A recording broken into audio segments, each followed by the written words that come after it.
Hello everyone and welcome to PMPL Pakistan 2023, and yet we are once again back with our action as we pause it for one day in between, but we are about to continue our action for this weekend. This is your host Essen. Alongside me we have Ehana. Ehana, welcome to the show, and just give me some storyline. What do you think gonna happen today, and what are your expectations? Okay, so whatever is gonna happen is gonna be definitely very different from what my expectations are. I am really hoping for Magnus to actually, go ahead and take a few chickens for themselves, but they have been falling down really bad through the whole second week, and I don't think that's happening. But yeah, I mean, yeah, I would still want to see them with a chicken. I'm Yeah. waiting for them because Zibian does show up quite well for a lot of matches. But yes, the highlight of the whole week, I don't think anyone can shake this. It was the chicken that Star took for themselves.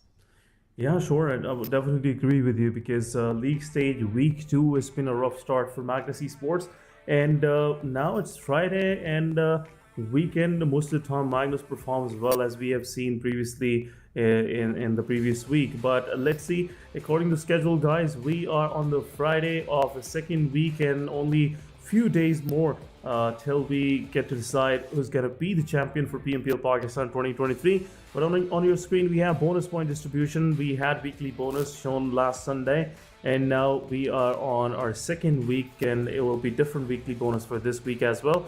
But then we'll have league bonus, which will comprise of two of the week's bonuses, and then we'll have total bonus, which will get carry forward into the finale. Point structure that we are right now judging these teams on, or their performance can be judged on this point structure, where chicken dinner gets you 10 points, second position gets you 6 points, third position 5 points, and further distribution is on your screen. And Ayana, we have seen the wonders for this new point structure, and it Yep. seems like teams are already just taking a grasp of it.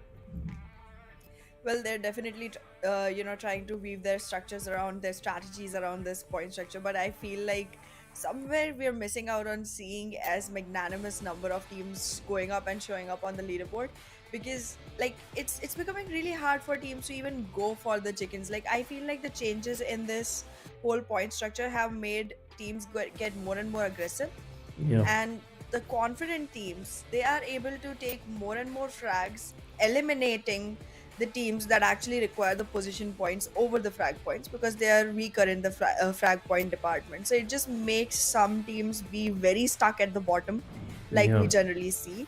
But this week, yeah, I'm very impressed by the hop that came in for Team Star. They went all the way to the first page. It's like first visit for them around there. So yeah, very excited to see what they do next. Yeah, it's been a wins of change for the fans of Team Star, also for the Team Star, because week two, first 2 days, they got a chicken on the second day as well in the Miramar, so it's a good thing to have. You can count that as a win, a good win, I would say, and I believe it will continue moving forward these 3 days as well. But some of the teams, they are still failing to get some sort of momentum, especially if we talk about HellRaisers, Team Negatives. Those Yeah. blunders are coming in very often, and again, as you said, that awe is for them. I can feel the pain of their fans as well.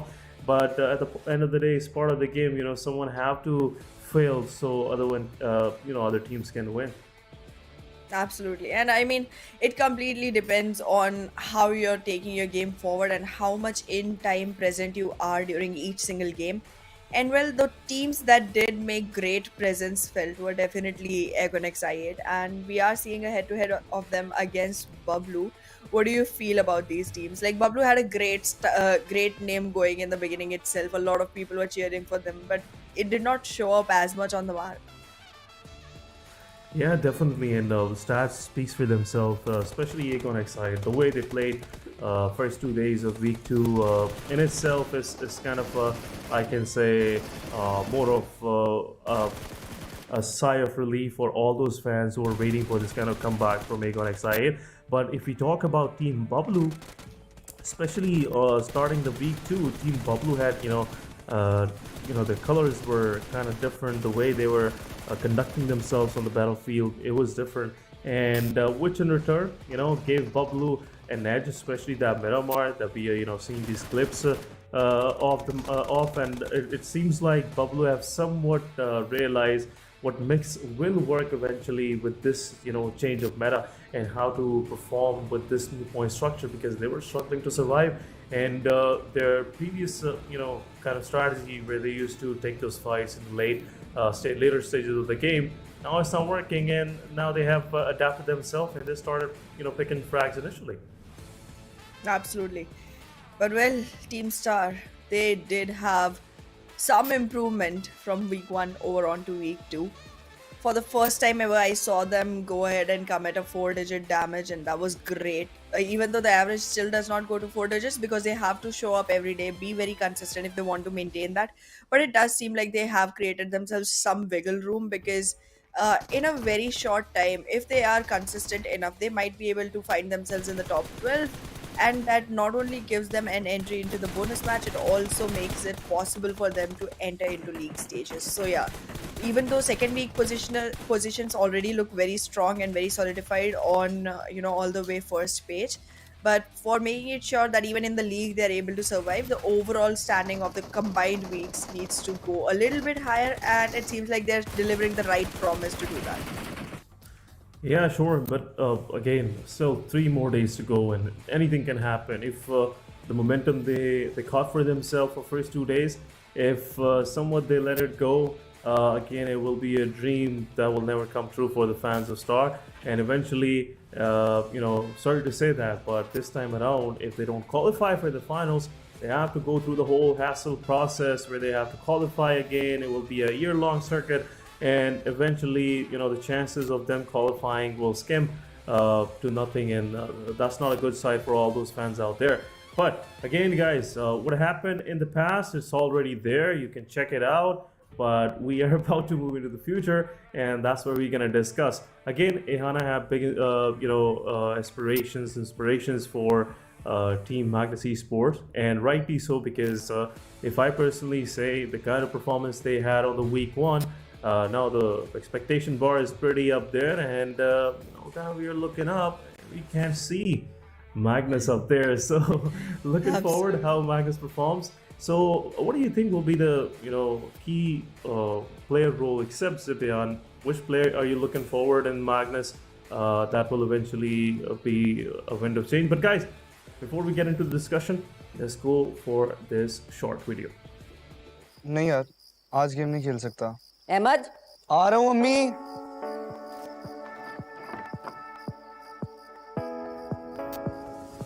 हाथ बढ़ाने से, साथ निभाने से, उम्मीद बांटने से खुशियाँ घटती नहीं बस बढ़ती है।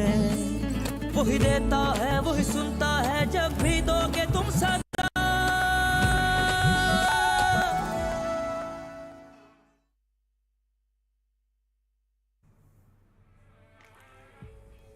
Yeah, guys, so welcome back, and make sure you squad up this Ramadan and win the hearts. So, Ehana, getting back to our conversation, what do you think? Who will be the guy beside Magnus Zipian that could be, the change maker for Team Magnus Esports? I think Rollin is providing quite some support to the team now, and Rollin coming up on top will definitely help the team quite a bit. And I'm expecting great things from him as well. We will be walking into Sanhok first, so again, Paradise Resort, domination can be seen from the side of Magnus. And if they start well, they might be able to, survive for long. But generally in Paradise Resort, the first fight that initiates does not end well for either of the teams.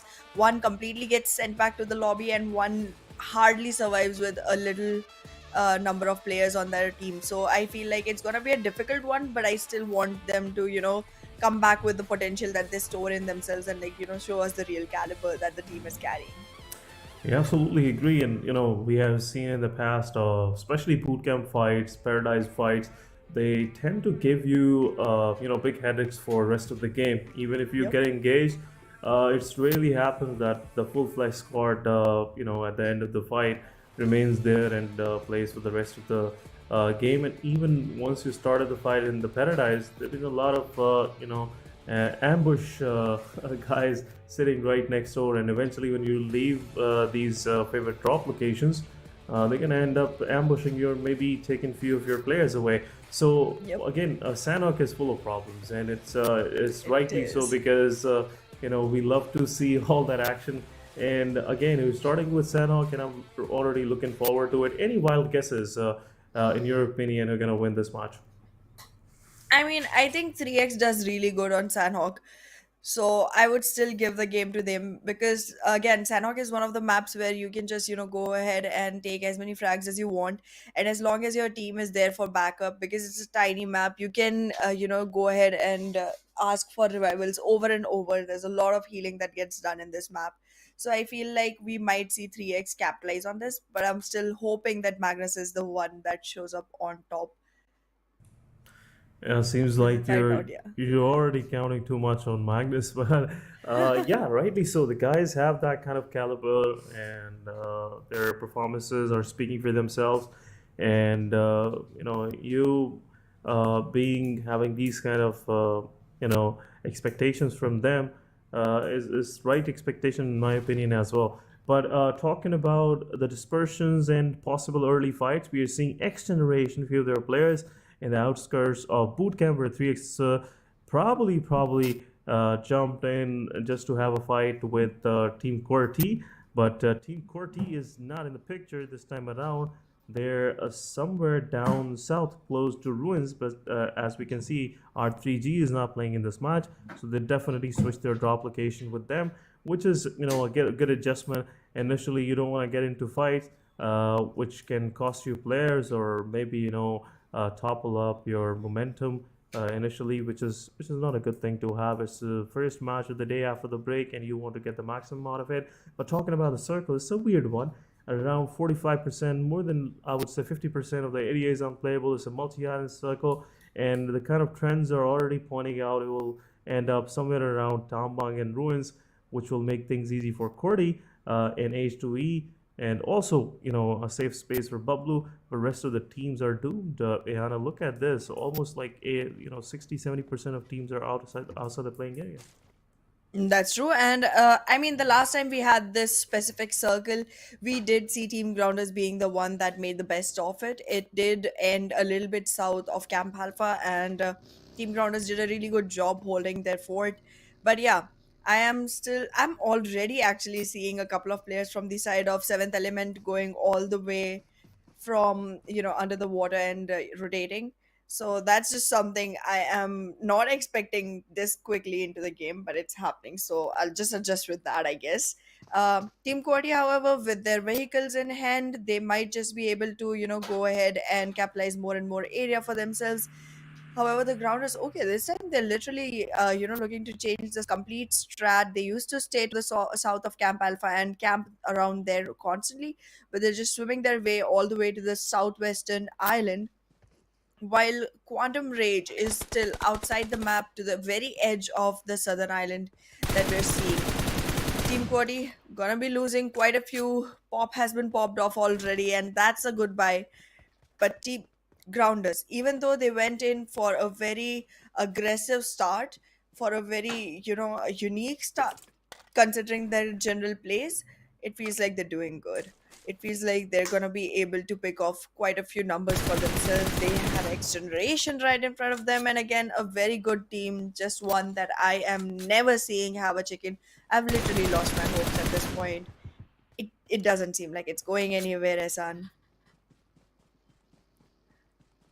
Initially, we see their play style, their strategy is more focused toward early game frags, and eventually by the time they are in the final circles, their team is already gassed out, and eventually they fall to their final fights against the teams who are kind of more seasoned in the late game fights. So seems like Team X Generation probably they'll get a chicken dinner this week. These the coming days.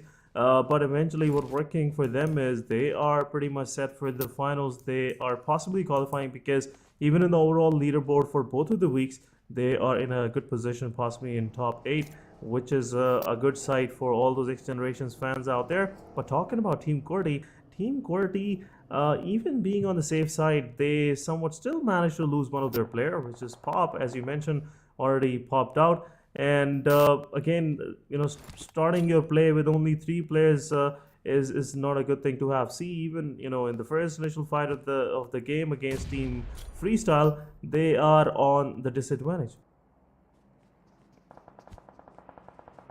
Disadvantage is definitely gonna be very, very costly, and well, I feel like they are trying to create the same for all the other teams that survive in a sniper tower. They're gonna be launching all of the utilities that they have, but there isn't gonna be an abundance of the same for the side of Voltrex. He already has only one molly remaining in his hands as a throwable that can be used at this point.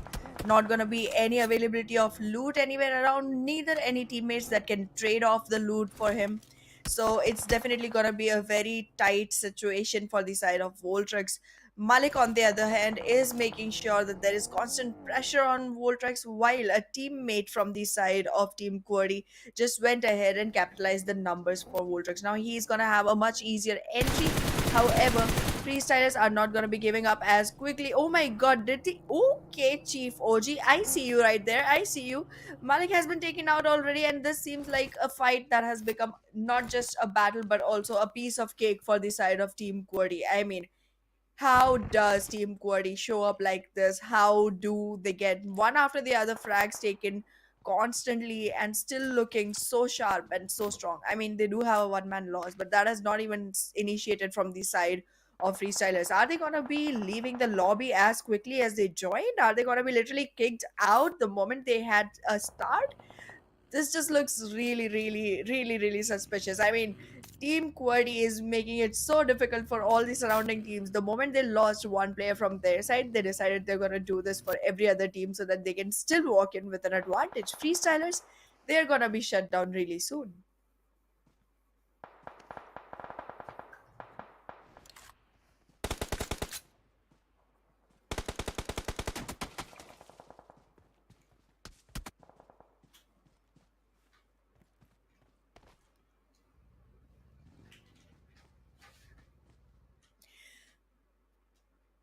Well, yes, it has been a great, great opportunity for the side of Team QWERTY, but it seems like BABLU is going to be capitalizing as well from the long distance that they have created for themselves from freestylers. But freestylers will be walking in as well. We'll see how that works out for the teams, because right now freestylers don't look like they have anywhere to go. There's a really tough situation on all sides for them. This looks really risky. This looks really dangerous. The moment they walk out of this zone, this compound specifically, they're done for. I don't see any hopes for the side of freestylers. What do you think, Esan? It's looking difficult, as you said. Also, these compounds are very open. QWERTY is already, setting up themselves right outside these compounds on the high-rise hills. And also, we are seeing that Team BABLU, they're already aiming for that position because this is one of the good compounds in the circle right now. Freestyle is right in the center, but they have somewhat lost all of their advantage. There are two of the players are out, and already Chief OG took the best, away for Team QWERTY as well from freestyle. And eventually, it's just a matter of time when freestyle will eventually get run over by maybe BABLU, or maybe QWERTY decide to go a little more aggressive on them, and ending up shutting them down completely. But on our screen, we are seeing Team HR versus Team Star. Team Star, they have three of their players alive, but where is the rest of the players? Because I see Jin only in the picture, and two of the players are not available. But on the other side, Team HR, after losing, I believe so, one of their players, no, they haven't lost. They got one of their players knocked out a few moments ago, and the guy is back up and already ready for the fight. But Team Star, they lost Fury. Now Jin is striving here for his time, and now he is somewhat realized the guy is here and he will eventually get into the fight. Jin possibly will take one player down, got Molotov, and Tears will go ahead and confirm that elimination as well as Blue Zone. HR players will try to revive their teammate and will continue forward into the circle, but still, initial of the game, and starting this kind of fight, doesn't work out for either of the teams. Absolutely what even I was thinking when they were walking into this one, because it felt like HellRaisers are literally aimed towards hell by themselves. I mean, you don't want to fight this fight. I get it. The team on the other side is one that is on an equal standing as you. Making them stop is definitely gonna help. But again, doing it outside the blue zone, I mean, I did notice that the person that went ahead for the revival from the side of HellRaisers, they themselves had only one healing ability available to them, only one health kit that could actually go ahead and help them survive. So even after reviving the other player, it was going to be more and more difficult to be able to provide the kind of healing that they would need to be able to make it back into the circle. I feel like there's definitely going to be a man count disadvantage coming in for the side of Hellraisers quickly enough. But in the same time, looking at the fight that is already going on between the Faulty Devils and 3x, it's not like 3x to hold back at all. It's not like them to actually, wait for cover. They just go ahead, take the fights, and actually win it completely on the basis of their aim. Right now, it seems like they did take a step back, but it was a calculated one because it has resulted in quite a few frags coming in for them, with Faulty Devils already on their knees, with zero hopes of coming back on feet, while XGeneration as well, from a distance, is making sure they take their piece of the cake. XGeneration, as we said, their strategy is more focused toward getting into early fights where 3x this time around got one of their player knocked out from team NES from far away across the river. And on the other side, we are seeing Team 3X. They are sticking up their noses into the matters of TFD. TFD was trying to cross into the circle, and now they're stuck on the other side. And 3X will definitely make sure that these guys don't cross easily. And both of these eliminations get into the backpack of 3X. But NES, after giving a knock on 3X, now they are somewhat moving forward. They're crossing the bridge, or maybe just forming outside right next to the bridge. So even 3x decide to cross, they'll eventually get ambushed in the process. But Star on the other side, taking one players down from the Negative Esports, negative initial of the game, possibly will lose one of their players. But XGeneration and Magnus Esports on the other side, they are still taking all these matters in their hands. They're going for those early elimination, early fights. Well, XGeneration, even after being one of the very strong teams that I've been rooting for a while, they have gone ahead and made sure that they take away the ones that I'm rooting for, specifically in this one. Like, I mean, initial fight itself, when you're going ahead and attacking Magnus Esports, not only XGeneration, even TUF is getting a chance to wash their hands in the flowing river. It just seems like all the teams right now just are falling way too ahead of Magnus is not able to keep up their ground in any of the fights, and it just seems like another one-man army that is going to get demolished in no time. And there it is, exactly as expected, with only 1 point in hands. Magnus Esports goes back to the lobby. It has been sent all the way back to square one. I don't feel as comfortable rooting for Magnus anymore. Team Star, again, one of the teams that came in as a one-hit wonder. It was a great chicken that they got for themselves the last time, but this is not looking like they're going to be able to continue on the same level. However, Seventh Element is set up right in front of the Grounders. One fight that I'm not going to be completely sure of, considering Tokusaurus is out. Yeah, seems like 7 Element, they are already kind of out of this game. There are only two players left. Team TG with this kind of setup, and it will make difficult for Team 7th Element. And moving forward, I believe that 7th Element will get eliminated at the end of this fight. And 7th Element is just trying to get anything possibly they can lay hands on. And seems like there is no particular strategy the way they are approaching this fight. They're just waiting for the mistakes of Team The Grounders. But NES versus Team 3X, it's NES right now taking three of their players getting knocked out. Nightmare will possibly also get eliminated. He's taking that healing as well, but Miracle is there in the picture, and Miracle will make sure that he will take one down. Zerpop also trying to confirm the final elimination. And here we go, Team NES is also out of the game. But TG versus Team 7E, as we were expecting. 7E is out of the game on 13th spot. And we are left with our top 12 teams. HR also taking some dents from the opposition.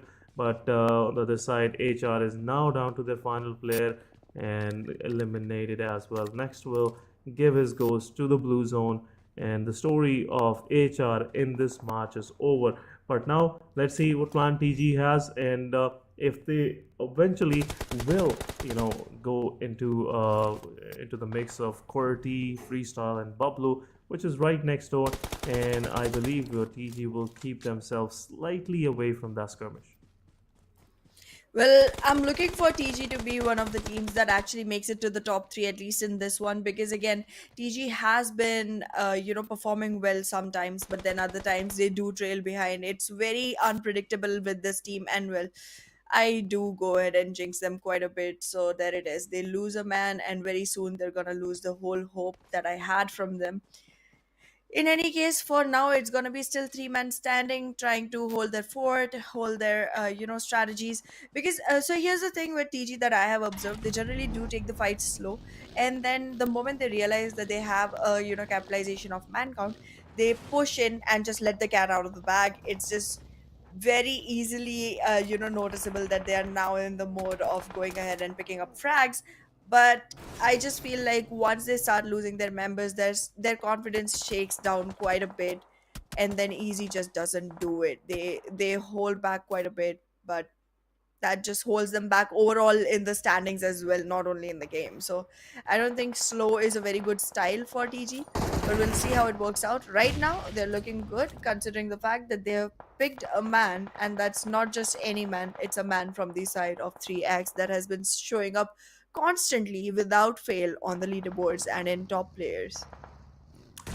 Yep, surely so. And while we were discussing that, Team QWERTY is out of the game. H2E managing to give a lot of damage to the players of QWERTY. Remaining players, one of the players got picked from BABLU, and the final got eliminated through Blue Zone. Blue Zone is, stage 5 of the game.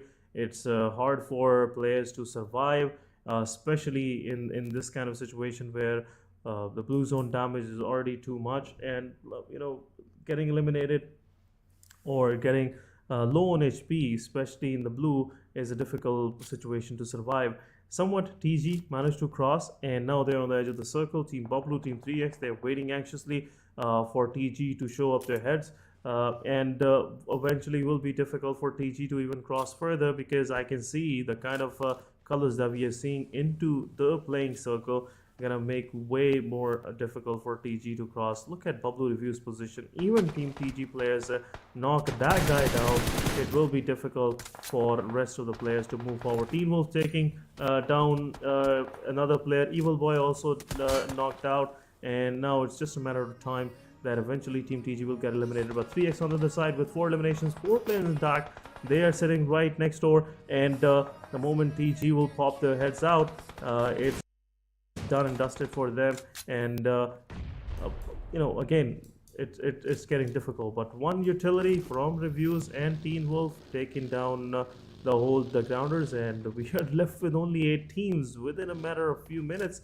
Almost half of the lobby is out of the game, and we are left with the teams. Most of these teams have their 4-man, 3-man intact, but rest of them are just surviving on 2 players. Negative Esports taking 1 player down from Team Tough, and Team Tough is now down to 2-man standing. But QR also taking 1 player from Negative, and Negative Guru Boy will get eliminated, and whole of the Negative Esports is out of this game. H2E Tarzan will confirm the final elimination, and we are down to 7 teams now. Well, all the way down to 7, we are definitely going to be seeing them all get in a lot of trouble, considering the fact that 4 of them stand with all 4 men alive, while the remaining 3 have almost none. Freestylers, I do not feel like they're going to be doing much anyways, because I am just not seeing any gameplay coming in from their side. They rotate, they hide, they rotate, they hide again. I get it, it's a survival game, but then it's called a battleground for a reason. You got to pick up some fights, you got to pick up some frag points, because otherwise with just position points, I don't see this team climbing the leaderboard at all at any time that is coming in the next few days. That is all that's remaining before the finals. So like 3 more days to go, including today, which has already started, and we're already towards the end of the first map. I don't feel like I'm expecting freestylers to stick to their game. They need to switch it up. They need to. I mean, if it works for them, then go ahead and imitate someone. It just, I don't care. Just do something that contributes to the fights, that contributes to you getting frag points, and something or the other that just shows up on the leaderboard other than the position points that they're satisfying themselves with as of now.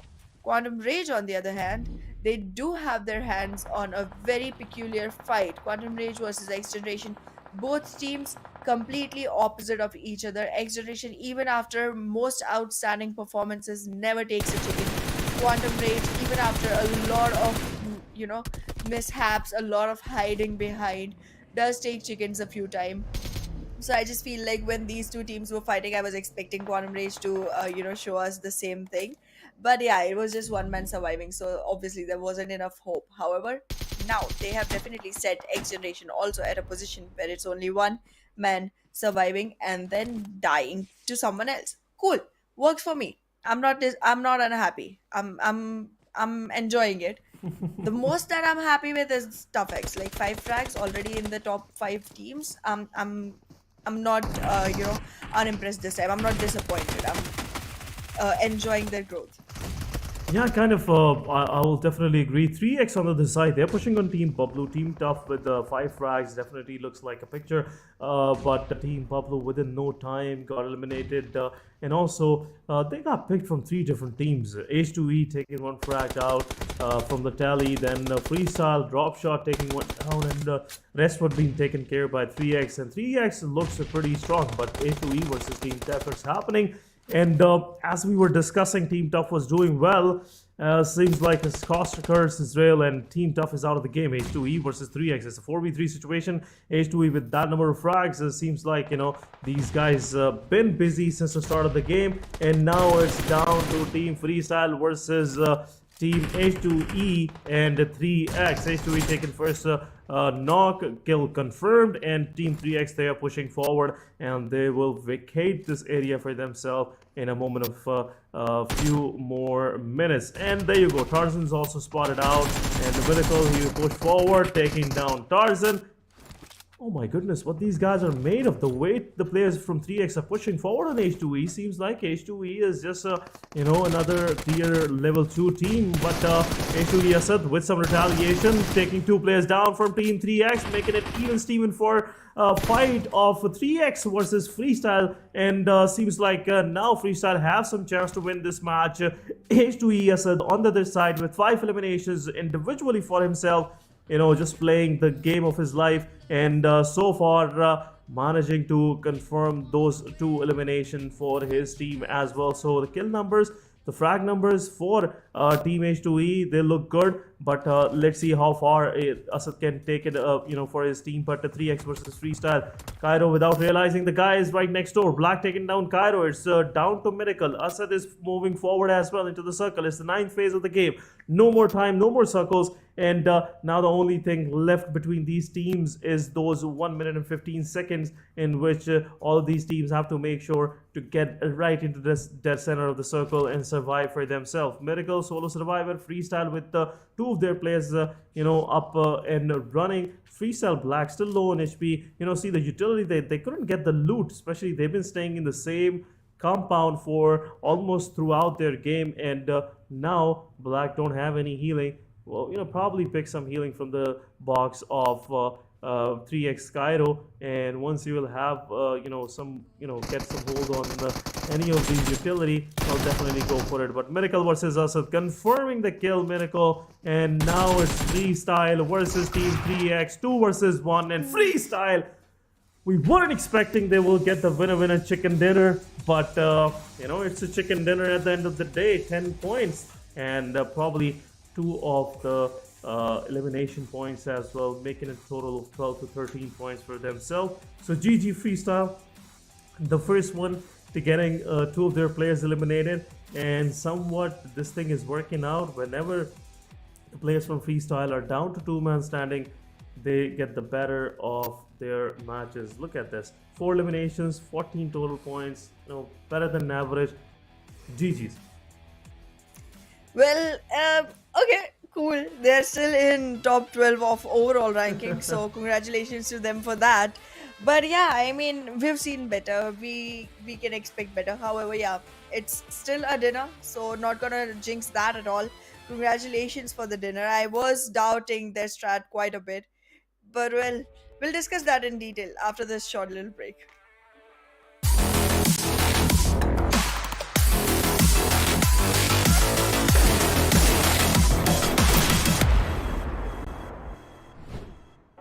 इस Ramzan PUBG mobile के साथ बांटें अच्छाइयाँ online और offline खेलें सिर्फ दिल जीतने के लिए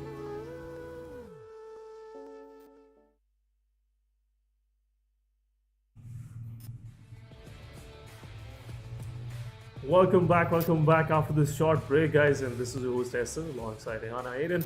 And we are here with the PMPL Pakistan League Play Week 2, and it's day number 3. We just witnessed a miracle by not by 3x miracle, but at this time around from the players of Freestyle with only 2 months standing. And you know, the winds of change blew in their favor, and eventually they got the chicken dinner for themselves. So GG's to the players of Freestyle. You know, they've been very calculated, very clinical throughout, and somewhat both of these players, Black and Dropshot, they managed to survive and get, you know, at the end took the chicken dinners from the hands of teams with, you know, good number of players surviving, and you know, rest is history, guys. We just witnessed it with our eyes, and I can't even believe it. Absolutely. I mean, it was very, very weird seeing the chicken go to freestylers. They did have a chicken last week as well, which was pretty nice. But this week they could not, deliver as well. So yeah, the chicken is theirs. It's not with the best amount of points that you would want, specifically considering that your performance hasn't been as good through the rest of the week. But still, it manages their position. It manages their ability to go ahead and play the bonus as well as go ahead and be in the finals if they continue staying on the stuck position. But yeah, I'm happy for them nonetheless. But I do want to see changes coming in still, because it's not gonna be a chicken every single time. So you do want to make sure that the frag points also favor you whenever you have to maintain your consistency. Yep, frag points at the end of the day, set you up for good matches, especially with this new point structure.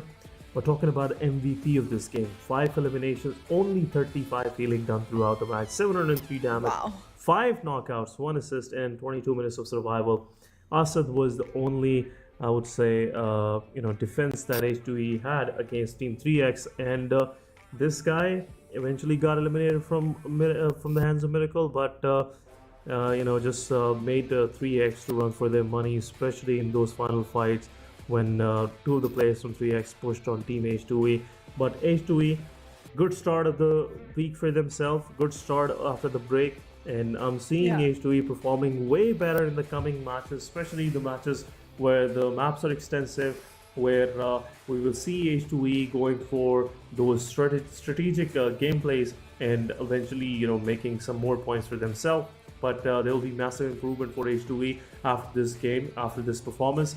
They managed to get into 3rd position with good numbers of frags. Probably like they accumulated like 10 to 12 points for themselves in this match, so which is better than average.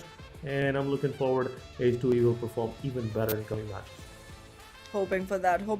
But like, I have very mixed feelings. I do not know if I am gonna choose to be happy for Asad for the outstanding performance he delivered in this map, or be upset that he literally made it impossible for the team that I was rooting for the team that I announced could be one of the ones that take away this map. Like, no comebacks for them left anymore, because he literally took no comeback. He literally left just no comeback on board, and that's just okay. I'll just make peace with it and be happy for us. But yeah, he was definitely delivering quite some amazing gameplay. And yes, had it not been for us, 3X had their names written all over this trophy since the beginning. Yeah, 3X, the way these guys are performing, especially with that consistency, now most of the critics, they are somewhat believing that 3X could be the new champion of the PMPL. But we have to, go to the finals, see the performance overall, and eventually decide that. But right now, talking about the top players, It's a rare sight when any of the players from 3X don't show up in this list. And this time around, this is a miracle. That we have XGeneration Thug with 5 eliminations, 635 damage. So even the top players, their damage is ranking somewhere, between 600 and 700 mark. And right now on the top position, we have Asad with 703 damage. Then we have Thug. Moving forward, we have Miracle with that miraculous performance, and then Harisar and BABLU reviews with 666 damage, mark of the beast. The guy just was clinical initially, even during the 6th and 7th stage of the game. But the moment they had to face 3X, it all just fell apart for Team BABLU, and they couldn't hold on to it for quite some time. But match summary: it's H2E. Asad with the highest eliminations, highest damage. Then we have Momtu with highest number of assists. And the healing done was from next MVP. I'm pretty sure the guy was just trying to save himself from the inevitable death by play zone, which they spent a lot of time while fighting against Team Star, and eventually got eliminated as well in the mix. But GG's, especially, not for HR. These guys are still struggling. They haven't learned from their mistakes. And I hope they have some sort of plan for this, 3 days coming forward. Absolutely. I'm gonna hope for the same, because HellRaisers, they do need to buckle up quite a bit. I mean, we literally saw a chicken coming for Star, which is unbelievable even till today. It's been 2 days I've been absorbing the fact, and it's still unbelievable. So wanting to see the other low trailers to go ahead and actually show up to the occasion and capitalize on their numbers is definitely going on becoming more and more hopeful for my side. But let's see if someone like Team Negatives or even from Team HellRaisers is able to make it to the top, because that's just somewhere that you need to be. You need those extra 10 points that come with the chicken to be able to make sure that you even wiggle a little in your position. Yep. But talking about the overall leaderboard for this match, seems like great performance by 3X. They were dominating all along, and they managed to get themselves good numbers. And also talking about H2E, they were busy for quite some time, especially the way they eliminated a third party in many of these fights against Team QWERTY, against Team Freestyle, then confirming some eliminations or Team HR, Negative Esports. They were just busy all throughout. But yeah, again, 3X, a miracle. The way the guy pushed forward, took 2 of the players down from H2E. H2E couldn't recover from that loss and eventually got eliminated in the 3rd spot. But overall, it was a very well-balanced performance, very well-executed performance by the sides of H2E, 3X, and Freestyle. Should we say Freestyle had a good performance, or just, I just don't They want had a chicken. take the lights, spotlight away from them. But somewhat they survived, which is a big thing, and eventually strike the iron at the right time when it was red hot, and confirm the chicken dinner for them. Yep, I can definitely give a kudos to them for their patience. It was the patience has been a big exercise for them throughout this PMPL. But I'm hoping, as they have progress in the overall leaderboard as well, I'm hoping that they will do better in coming matches. Well, hope is all we have right now, because a lot of teams that we were expecting a lot of things from have been constantly not delivering. So I mean, not to rain on their parade, but it's still not looking like the best situation for a lot of teams. However, there's also some that just made their claims so high and strong. Like, look at that. 3X, Agonex, I8, Regicide, all 3 really good positioning, really good numbers on their boards. And I mean, Agonex, I8 and Regicide are literally the only 2 teams with a 3-digit total, and they haven't even played a match yet today. Yeah, I'm just waiting for their side whenever eventually Agon Excite and RPG will be in the battleground, and it will be a Rumble night, a Royal Rumble night for all these teams out there. But the difference is pretty clear. We can see the way Agon Excite and R3G just established themselves in this week, and the way they are just reigning on top of the leaderboard. more than 100 points, 107 for R3G, 101 for Team Aegon XI. Seems like they're gonna keep that distance from third spot for quite some time because the way they've been performing, it looks like they have a plan for this week. But guys, as we finished off with Sanhok, and now we are moving toward our extensive maps, our big maps, and the first one to start with is Erangel, where Group D will be on the benches. Group A, B, C, and E will be playing. So this is the first match of the day for Group E. Regicide. Then we have Aegon XI 8 141 officials, and closing it out with 52 Esports. So champion squad 52 Esports. They won one of the PMPL season, and now sadly we have to say these changes in the squad rosters, changes in the management is not getting maximum out of these guys, and now Yeah. there's also struggling at the lower bottom. That's true. I mean, I did see them step up quite a bit towards the second week, but it has still been to no value. There hasn't been much changes coming in their leaderboard overall. So it feels like they have done themselves so much damage towards the first week that even in the second week, if they started stepping up, it's not placing them anywhere on the map in a position where people would notice them, people would expect to see them in the coming matches towards the bonus or the finals. So they do need to stay consistent, but they also need to level up a little bit every single game, because just being where they are is not helping at all, and that's just something that's very clear to see for every single viewer. Yeah, Group E. Every time, I don't know, this PMPL, any team in the Group E, two of them just. Well, we're definitely seeing Group E being very, very difficult for people, and it's definitely getting in the way. So I'm expecting Group E teams to enjoy themselves and cherish themselves, because some are just doing really fantastic, and some are just not being able to catch up with the momentum that's going on. So it's just a very dicey group overall. But yeah, the shuffles definitely did put teams in a place where they were trying and reaccommodating yourself, and Regicide is one of the teams that made the most out of that reaccommodation. So it feels like Regicide could actually go ahead and make sure that they are winning this going forward.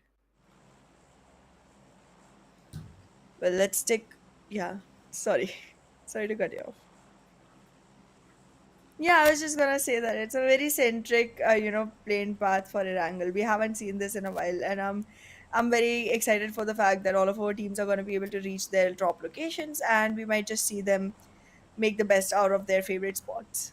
Yeah, slightly the western side, it will be, gliding journey for some of those teams, especially Team Freestyle going to Pari, and Team Tough, Team H to HR.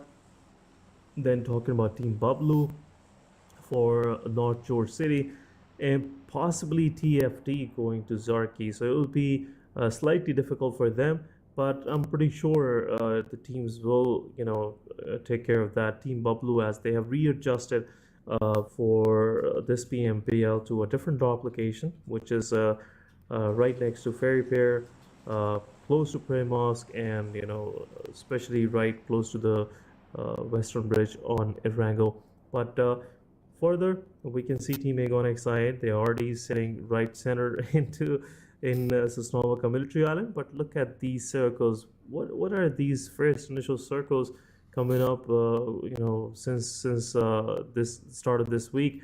These are weird ones. 40% this time around once again is now playable. It's all water, and it's kind of more centering towards Severny. Star will be happy, but let's see how Star capitalize on this favor that they've been bestowed upon by the circle. And it seems like they don't have any direct contenders in Severny as well, so it'll be an easy early initial game loot for themselves. But Team 3X, light adjustment for them from themselves, not going shelter this time around. They're going for Stalber, and which these guys will be very happy for, because they somewhat rightfully predicted that this circle will be somewhere up north. Well, Team Star can definitely make the best out of it. They do go to Severny every single time. Actually, not only Severny, I have noticed this team goes to a very northern area every single map. Like, it's just their go-to area. They like to walk down eventually, which just does not sound right considering that they are actually on a very lower part of the leaderboard. Um, yeah, they should be going to south and walking up. But yes, Egonex I8 is going to be able to maintain their favorite spot on military base. However, we are seeing H2E being the only other team that is trying to get in their way. HR has already learned their lesson and isn't gonna mess with the dynamics of that island by dropping there and taking a fight with I8. That's a scary one for them. And I wait a second. Okay, I was thinking that this is strange that we're seeing Primos completely empty, and that makes sense now considering the grounders are not playing this one. So yeah, great Yeah. drops. Teams are gonna have fun time. But look at that. All the lower side teams, they have already decided to, drop near each other so that they can pick a fight which they have a chance of winning, at least a chance. Yeah, but some of these adjustments are pretty interesting because Team Tough this time around they didn't go for Hospital or maybe South George City. They being in Yasna is a very rare sight. I haven't seen Tough for quite some time playing here because it's a new city, and if there is some contenders like QR right next door, it would be difficult for Team Tough to just survive here. But it's Negative Esports, nothing to worry about. Negative Esports on the other side, they're just praying that nothing happens to them initially. They just survive, play for some time, and enjoy themselves, and eventually get eliminated. It's been the story all along for Negative Esports throughout PMPL this season. But yeah, it looks bad. The way they started in the first few matches of PMPL, I was very hopeful. I was very happy that this time around we have some new names coming in. These guys gonna rock it, and it will be an interesting season for us as well. But only 7E were the ones just could perform as we were expecting. Rest of the new teams, they're struggling. They are giving away their elimination points to the experienced teams, especially if we see in the case of HR. HR, their IGL is very experienced, but rest of the team is pretty new, and the guys are not getting the confidence to actually go into full-fledged fights. They've managed to take few of the players right, left, center, but most of the time in a 4v4 situation, they being end up on the receiving end, which is not again not a good thing to see for Team HellRaisers. Well, HellRaisers do have themselves down a really deep pit. So I mean, the name suggests it itself. I don't feel like we have to even discuss that. But yeah, HellRaisers definitely have a lot to climb. A huge and steep mountain it is that is in front of them, and I mean. At this point, even though we keep saying anything can happen, I have somewhere lost hope for the team to actually make it to the top 12 or get a chance to play the bonus. They might still be able to make it to top 16 and go ahead for the finals, but without any head start, they might just not be able to perform there either. However, freestyle as well. Okay, you just got a chicken, you should be confident, and I'm expecting to see a little more aggressiveness coming in from these players. I'm expecting a little more fights coming in that they take. They literally have an AR logo into their name. Why not? It was kind of a quick job from the graphic team of Team Freestyle, but I really like the logo. It shows what they're intending and what they're here for, because the old FS, the guys who started this team, they were spot on with this logo. The way they used to play it was very rejoicing to see them playing. But it's again a nostalgic moment. Not gonna discuss that. It's not relevant anymore. But Team Freestyle on the other side, this season, their performance is kind of a little mixed stuff. Sometimes they perform very good, sometimes they just struggle, get eliminated early, which is again I would say it's how some of these teams been playing throughout their previous seasons as well. But talking about this particular situation, most of these teams are just trying to find any good position for themselves right next door to Saverny. We can see HR, they already moved in. Freestyle, two of their players are in the picture, rest of them maybe slightly far away. But what is Team HR doing? The guys are pushing on Team Freestyle. This is something Freestyle weren't expecting. Black pushing forward with a DBS. one player down. Drop shot taking one player down. HR on the other side taking down drop shot as well, and rest of the freeze now is there. Black on the other side, he is trying to be, somewhat of any defense, but Black versus team HR. Malik is down. T is taking down another player. Aram position is also revealed. Black taking down the third one. Aram could also be a victim of the situation, but there you go. T is confirming that final elimination as well, and this guy managed to get 3 elimination for himself, and which is GG for, in my opinion. And the first fight of the day they won somehow. But HR, now they're being pushed by another team. It's Team Tough. They are pushing forward. Z got taken down. Another player from Team Tough, the guy who pushed first, got knocked out, but rest of the Team Tough, they are pushing forward. It's a 3v3 situation.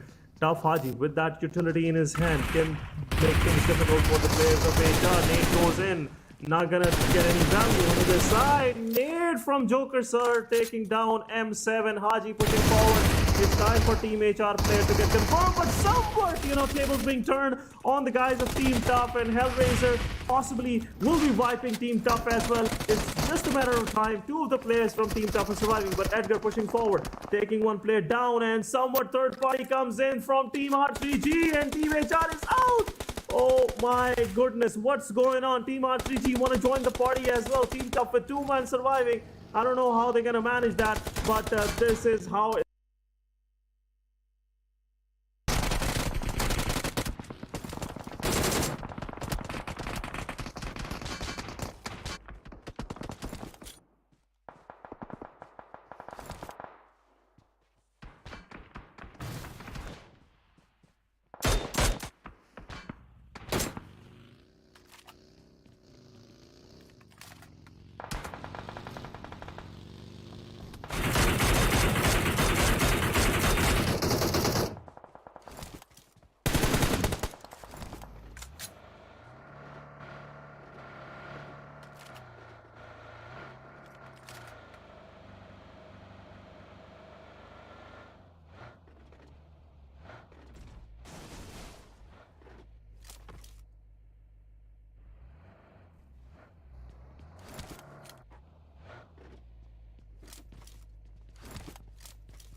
Color me impressed. I'm open to that. But seeing the situation, T24 OP, it will be very difficult for him to survive because he is way far from his position from the circle. But again, the mistake from QWERTY Khan, it will definitely cost a lot to the players of Team QWERTY while they were moving into the circle. So the players are already in, but having one of their players knocked out like this, it will be a difficult decision for them to even move forward. But Aegon Excite, they have the height position. But 7ET24 OP, the guy somewhat managed to close out. So close to the circle and eventually got eliminated. But it's again a very good performance from them. 11 eliminations and GG's, man. GG's, another great performance from this guy. Quite a bit. I mean, I don't understand what's exactly going on. Because every single person from the side of Team QWERTY was constantly seeing the attention from the side of Egonex, but Egonex was so focused on T24. They didn't even cross anything. Look at this, the way these guys are pushing Ghost. He's trying to make sure that he will take down G4G, low on HP, and there you go, confirming the final eliminations. Aegon X8 confirming the chicken dinner for themselves. But on the other side, we are seeing Team QWERTY with the consistent performance, very good performance initial of the day, and they managed to survive till the second position for this particular match. So GG's again, good number of eliminations in their backpack, good placement points, so better than average, and it will definitely improve their ranking for this week overall. Otherwise, seems like the rest of the 2 days they will come up with something more interesting to see. But seeing the overall ranking, we have Aegon X8 on the second position, and these 13 eliminations will give them total points of 23, which will improve their position forward and cement them on those top positions. But guys, we'll discuss it further after this short break.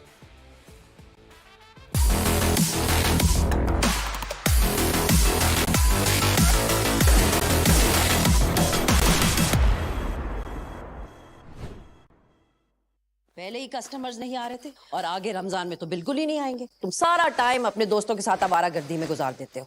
इस तरह तो गुजारा हो ही नहीं सकता। खबरदार phone को हाथ लगाया। ओ, आ गए होंगे तुम्हारे आवारा दोस्त। क्या सीन है ब्रो, चला चलें? नहीं यार, आज गेम नहीं खेल सकता। अहमद, आ रहा हूँ मम्मी।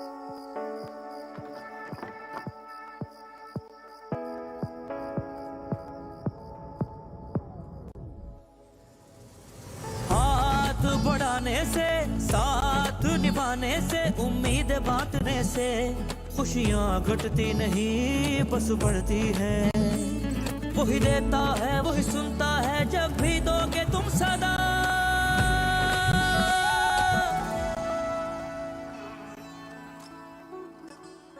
हाथ जो मिलते हैं रस्ते निकलते हैं, खुशियों में बदलते हैं। रौनक हर चेहरे पे खुद ही आ जाती है। वही देता है वही सुनता है जब भी दोगे तुम सदा।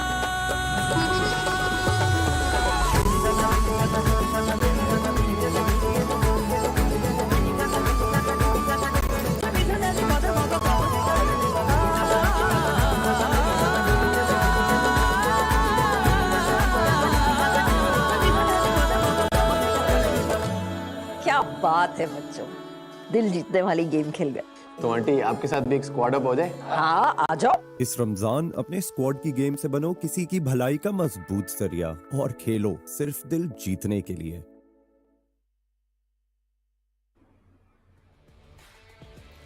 Welcome back once again to PMPL Pakistan 2023, and this is post match 2. And make sure guys, squad up with your friends this Ramazan and win the hearts. So Johanna, again, you were waiting for the Magnus, but it's Aegon excited once again as we were expecting with the first match. Yep. Starting with a bang for the day. Absolutely. I mean, they absolutely make sure that they start off so strong that every other team in the lobby is scared to go ahead and take a fight with their members. Even they were able to knock a player, they would step back from the fight instead of investing in it, because Aegon X8 has just made themselves the kind of name that that we were expecting from them since week one. Like they have eventually stepped up quite a bit towards week two, but like yeah, towards week one it seemed like great performance for the first 2 days, then lowering down and then coming back up. But this time they have been consistent. Every single day they do manage to take at least one chicken for themselves, and it's just looking really good on the stats for them. I am very happy to see Agonex and Regicide at the positions that they're holding, because they very well deserve it. Not only great performers but also consistent performers. Yep, and even in this previous match, R3G, their intent is clear for this PMPL. They just want to, take any opposition coming forward in their way, and the way they obliterate them, it's in itself is kind of making highlights for the whole hobby. Because Yep. R3G, these guys are not messing it out. The way they're performing is kind of more concerning for all the teams out there. But Aegon XI8 starting their day with another win for this week, and moving forward, I believe they will be cementing themselves on the first position for week two. We're talking about the top players. We have almost the whole squad of Team Aegon XI8. Then we have Magnus Zen with 7 individual eliminations, 726 damage, 22 minutes of survival. Then we have Chief OG with 4 eliminations and 379 damage for himself. So Team QWERTY, Team Magnus Esports, Team I8 kept themselves busy. On the other side, we have a 7 element also. I'm not seeing, yeah, there you go. We just witnessed a player from 7 element. That is T24 OP with highest healing. But overall, if I say, the way they've been confirming eliminations on Negative Esports, because I'm sorry for that, Team Aegon X was knocking players down from negative, and 70 was just confirming them, taking the Yep. frag point for themselves, which was in itself like funny to see. But this is part of the game, it's that loophole that 70 somewhat exploited for themselves. They definitely do exploit every single loophole that is provided to them, and I feel like even towards the end, if Aegon I8 had paid any attention to QWERTY, they would have not been able to take T24 OP out before he had capitalized at least on a couple of frag points for his team. But yeah, it was still not a bad run for the team, so I'm pretty happy with the position they have, with the with the standings they have. But like yeah, I am definitely seeing less of seventh element going forward, because they were like the kings in the first week, and then 3x showed up, and then Aegon I8 showed up. Not like these teams weren't playing well earlier as well, they were, but like the claims they started making for themselves, it just shook 7th element quite a bit. They dropped a lot on the overall leaderboard. However, on the match rankings, they're still on position 2 with like 16 total points, all thanks to the 11 eliminations that the whole team got for themselves. Yeah, and also the third position finish.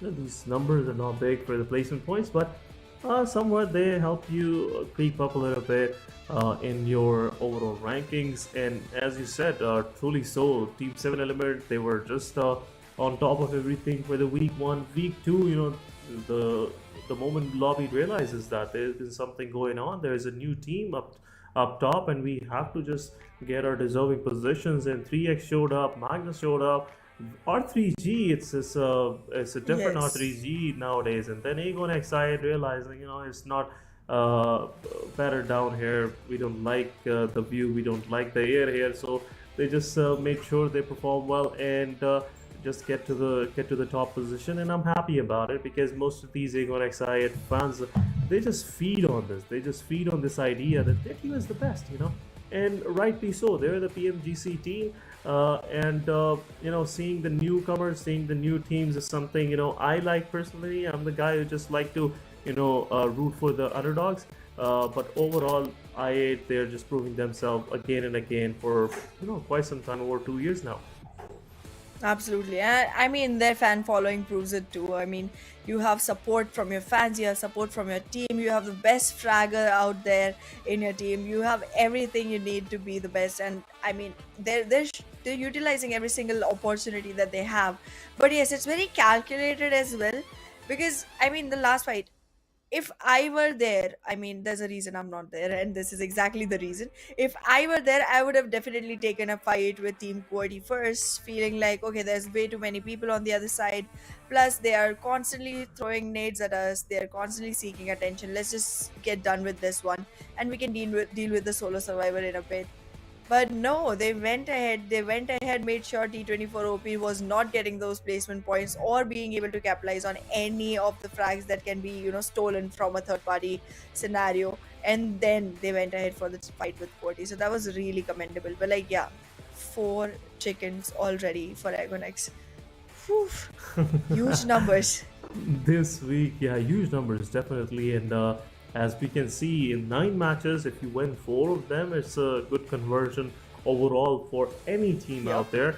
Again, GG's to Aegon XI8 with 124 points, R3G with 109 points. R3G still, they managed to get a few points for themselves this match as well. 3x there, slowly closing in. XGeneration also right next door. Then we have Team BABLU. 7th element this week, they're a little slow, but I'm pretty sure with a win or two, they will keep themselves in top 3. But guys, as we experience a technical issue in between, in the final few moments of the game, apologies for that. This is something sometime we cannot control, so we apologize for this technical difficulties. But what do you make of this second phase? Especially I'm seeing teams like QWERTY struggling a little bit. Then we have North Esports down here, Freestyle, and also Team Quantum Bridge, which were pretty good last week. Well, absolutely. We did see these teams go really, really tough the last week, but this time they're just not able to make it. Like, even H2E had a chicken for themselves last week. This time they aren't able to crack the accounts just yet.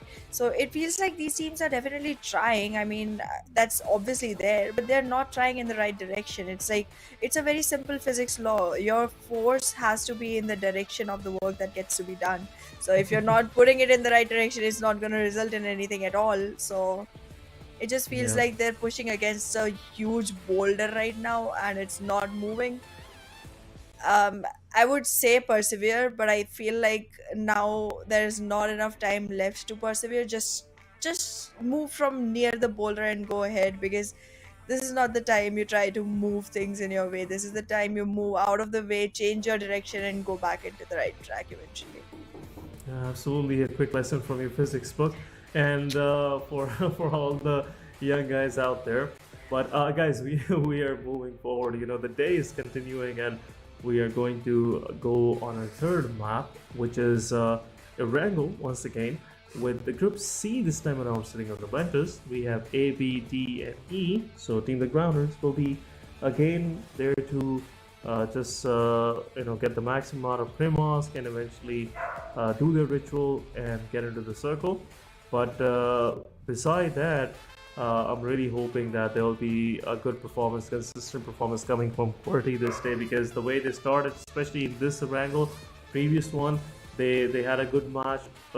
They started well against Team Freestyle and Sanhok, but somewhat they just couldn't keep themselves like a full squad up. They lost Han first, then G first, then eventually they lost their players one by one. And rest was as we witnessed, especially got eliminated from H2E. But again, that's the story of past. We are moving forward into the Erangel, and I'm hoping that consistency goes forward as well. But any wild guesses once again, Ehan? I'm asking this question and again. But yeah, Reggie's side, good pick, I must say. You're just learning. You're learning quick.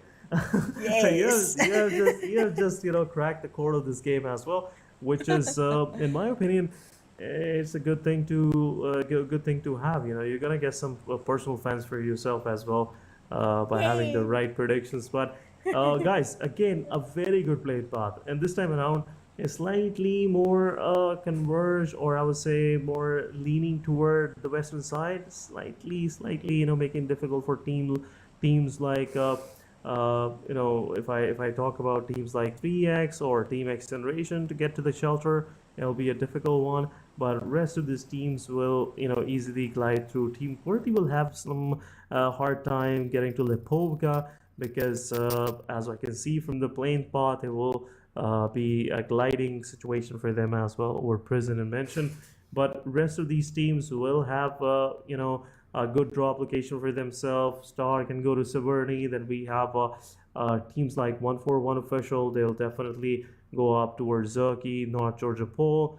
Team BABLU, they I was thinking maybe they made that adjustment of changing their drop location for only one match, but now the things are working and they just keeping themselves around Ferry Pair, which is again a good choice for them. But 3x this time around, not going style, but they're centering Gotka, and we're happy with their decision. It's been second time around. Whatever they chose for themselves, it's working out for them. Whatever they're predicting, it's working out for them. But overall, around 50% of lobby is already in play area, so it won't be difficult for much of the teams initially. And I'm expecting kind of late fights this match, Ihana. Well, we'll see how it goes, to be very honest, because right now I am very confused with what Choto is doing. All of the players from the side of 52 Esports are situated in Georgia Ball. Choto landed on the southern side, took a vehicle, followed Zarbaf for a second, and then made his way back, realizing probably that this is 3x and we don't gel. We don't gel. We should just go back. This is not a winning fight. BABLU changing their drop spot has really made things very, very easy for 52 Esports. They do get their hands on some of the greatest loot that is available on this map, and then after that, they do get to face off against TFD generally, which is not a team that shows up at the best positions. So it's a more equal fight for 52 Esports, and they are able to capitalize a little more in that position. The grounders generally do get their first frags towards onto BABLU. We did see it happen the last time when similar plane paths showed up, where the grounders literally just took an early drop, went to Ferry Pier instead of Primorsk, and shot a couple of players from BABLU in the air itself, and then moved their themselves all the way back to the position on Primorsk. So I just feel like they are adapting quite a bit. I am, however, feeling like I don't know how beneficial this change of position is going to be for BABLU, because yeah, so far I've listed every benefit that the other teams have of it, but I do not know one for BABLU yet. Yep. So, sure. Again, once again, talking about the situation, BABLU, it's a new terrain for them, and I'm pretty hopeful that BABLU will, get hold of it in few matches. But they are seriously looking for that momentum, which they had on day two, and so far in the previous two matches, they couldn't find it for themselves. And Sanhok, I would say, was comparatively better performance than the one in Erangel, but BABLU is more of a big map team. The guys like to play on Erangel and Miramar, and I'm hoping that they will get the good out of these two matches coming forward as well. But rest of the teams on the eastern side, I'm seeing XGeneration and Shelter right very close to team QWERTY. Possibly there'll be a clash between XGeneration and QWERTY. The way I'm seeing XGeneration is closing in to the prison, it's just ringing the bells in the ears of Team QWERTY, and definitely make them alert as well. Team QR, they are going to their drop location, which is just Naya. For quite some time they've been dropping somewhere on the eastern side, middle of the map, but this time around they realize just play from the position where they are very strong on, and they have made a good decision for themselves. But HR, after realizing they're away from the play area, just doing an early rotation, which is a good decision for them once again. But what has BABLU on their mind? Because I'm seeing the way they're spreading out, they're just asking for trouble. Well, talking about spreading out, I'm just having a lot of worry on my mind for whatever are you doing, son? Like, all the way in over up now when the rest of the team has already made their way back into the circle, and that too in the presence of Agonex I8. Are you having a death wish? Don't do that. Specifically, if you're already one of the teams that has had no good days so far at all, and I'm not talking about the biscuits here. I'm talking about the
The story for 3 of the team is over in this particular match. So 3x with solo survivor, QR with 2 players standing, and rest of the squads, at least 4 of them losing one of their players each. But in case of Magnus and TG, yeah, I'm happy with the performance because the way Magnus just started this match, it looks like it will be a double-digit number match for Magnus Esports. Well, I'm hoping for the same. But let's see what the teams have in store for us, because right now it feels like double-digit matches are not something that Magnus is having struggled with. The chicken is. So Yes. let's see what they bring us in dish this time. I'm hoping for it to be a chicken, but yeah, HellRaisers being on point right now. On point. They did make sure that they lost a lot of HP for TFD, but well, conversions are not coming in anymore. Wait a second. Okay.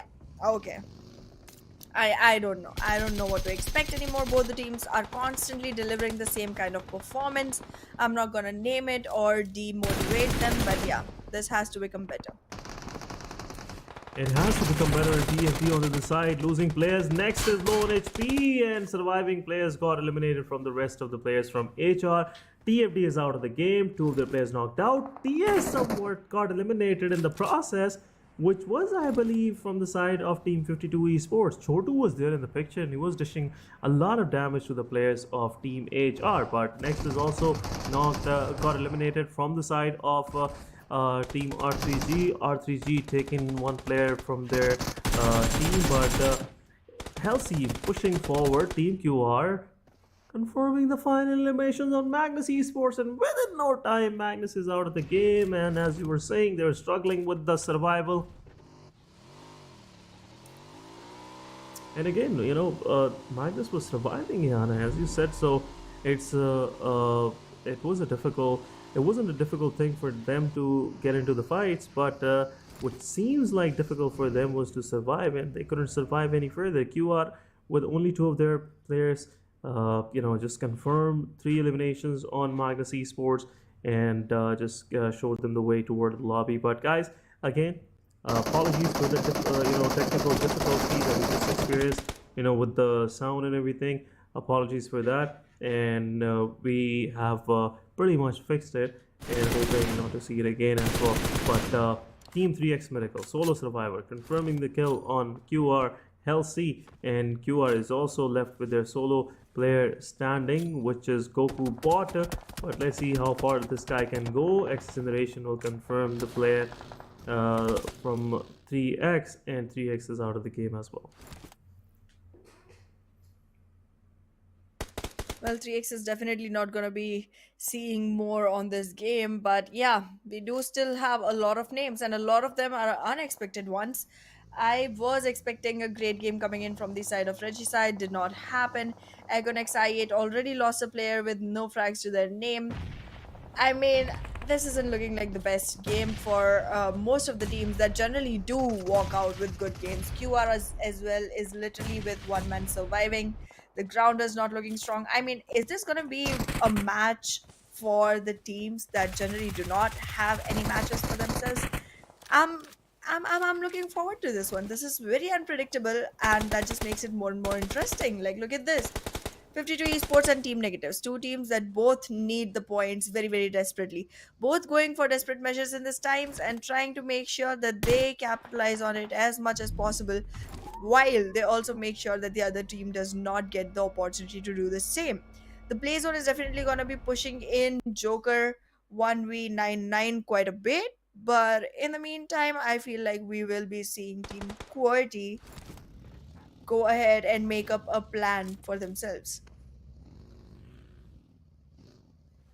Yep, Team QWERTY, they just has blood in their surrounding. Team Negative Esports, after 3 eliminations in their backpack, they are just looking in a touch or something. But Team QWERTY Pop on the other side, confirming the final player from 52 Esports. So it's been a difficult match for all the solo survivors and the duo survivors, because it's getting rough for them to survive even an inch forward in the match, which is not a good thing to, eventually see for some of these teams. But almost more than half of the lobby is out of the game. We are left with only 6 teams, with most of these teams with 4 of their players standing. But team on the other side, Team QWERTY, with only one success in their backpack, they are still eyeing for more. But guys, again, in the midst of all these fights, we apologize for the technical difficulties that we experienced, a moment ago, and we are hoping as a team that these difficulties, these technical issues are fixed, and we won't be experiencing them moving forward. So again, a concerned apology from our side. But Team QWERTY, Pop with one elimination in the backpack. Team QWERTY is looking pretty, I would say, based in their position. They knocked one player down from Negative Esports, but Negative Esports managed to revive that player back up. But Egon is in the picture. It's getting difficult. Absolutely, Aegon is definitely in the picture, but how long can they stay? That's the question. Because again, even after being one of the best teams, it does seem like Aegon has difficulties when they're not all four on the ground. They are currently just 3 players, and well, oh my god, okay. It's a slim chance, but it's still a chance. Team Negatives literally has a 15.38% chance of having a chicken to their name. So, ooh, looks good for them. It's a ray of hope. Let's see if they can make it work. We'll have to notice what's happening to the team at the current moment. Pinkman losing HP, while Buzzard as well isn't able to recover quickly. So like right now, it doesn't seem like the team has much going in their favor. They are gonna have all 4 standing on their side soon enough, and that just makes it a little better for themselves, while 1-for-1 officials are definitely gonna be losing their chances to Team Negatives. Why? Okay, Chief. That's some damage that you're dealing right there. Oh my Completely goodness. burst the whole vehicle off, injured Oh my literally goodness. 3 members from the side of Team Negatives. This is gonna hurt. This is gonna hurt so bad. Oh my goodness. The driver must be, must be on Upset. something. Must be upset on something, I would say. Yeah. He wasn't feeling himself, but the way he just, let the car fly, and for sure he was believing that he can fly, and Chief told him that, yeah, sure, man, let me help you out. And 3 of the players got a direct flight to the lobby, and Negative Esports, while having 15% of their chances to get the chicken dinner, they're pretty skimmed to 1 or 2%, which is something we often see for this squad. And now there is only solo survivor, sitting in the midst of all this chaos. But XGeneration on the other side, 4 of their players are standing. Seems like this is the wish time that you were wishing for quite some time, I would say. I'm just mixing some things up, but Ehana is pretty close to that point where possibly we can see XGeneration going for that chicken dinner. But Aegon side, with 3 of their players standing, they have the edge of the circle on the northern side. It can make things difficult for squads in the open, but I'm seeing that most of these teams that are playing pretty close center of the circle, Aegon side don't have a vision on them. XGeneration and Team QWERTY have a better chance to see players in the open, especially the final player from Negative Esports. But he's marking out. That's where he witnessed, and he just spotted the last player, and it's just a matter of time. Blue Zone will touch 0, and he will get eliminated eventually. But Team XGeneration on the other side, keeping themselves busy. Team QWERTY versus Team Aegon side is also happening. It's a 4 versus 3 for them. But on this particular front, it's 3 versus 3 for Team Aegon and Team QWERTY. Chief low on HP. XGeneration is also slowly and steadily creeping in, but look at Khan. He's just watching that side. He's just waiting for that right moment when he can strike with his sniper rifle and can eventually knock one player down from XGeneration. But it would be a tough task to do, especially for the players of QWERTY. But 0 has been put to his he's been stopped to his misery for this match, and Team Negative is out of this game. We are left with 4 of our squads, with 2 of their squads with 3 men standing. But what was that? Shami pushing in, taking player down from 1-4-1 officials, one of those players, and possibly another one. This is something I wasn't expecting as an end for 1-4-1 officials, but it is what it is. Team XGeneration with Alpha Boy with 4 eliminations, Shami with 4 eliminations, with 8 in total. XGeneration is looking promising. Absolutely, and this is something I've been waiting for a while, as you mentioned. So I would definitely want to see this happen. And right now, if I get a little biased, I'm apologizing in advance because right now this definitely seems like one of the matches that could finally go in the favor of X Generation, and I would want to see that happen. As today could be the day that gives me what I've been wanting for a while. However, it seems like our players are definitely very thinly populated right now. There's not much crowd. There's not much chaos getting initiated just yet. But a knock has, however, still come onto a player from the side of X Generation. That is not looking good. Wolf Trucks, you are getting in the way for X Generation, and that is hard for X Generation to come out of because nobody has any idea where Wolf Trucks is. Bashir right now should be providing some cover, and there it is, exactly as expected. His cover is definitely coming on point.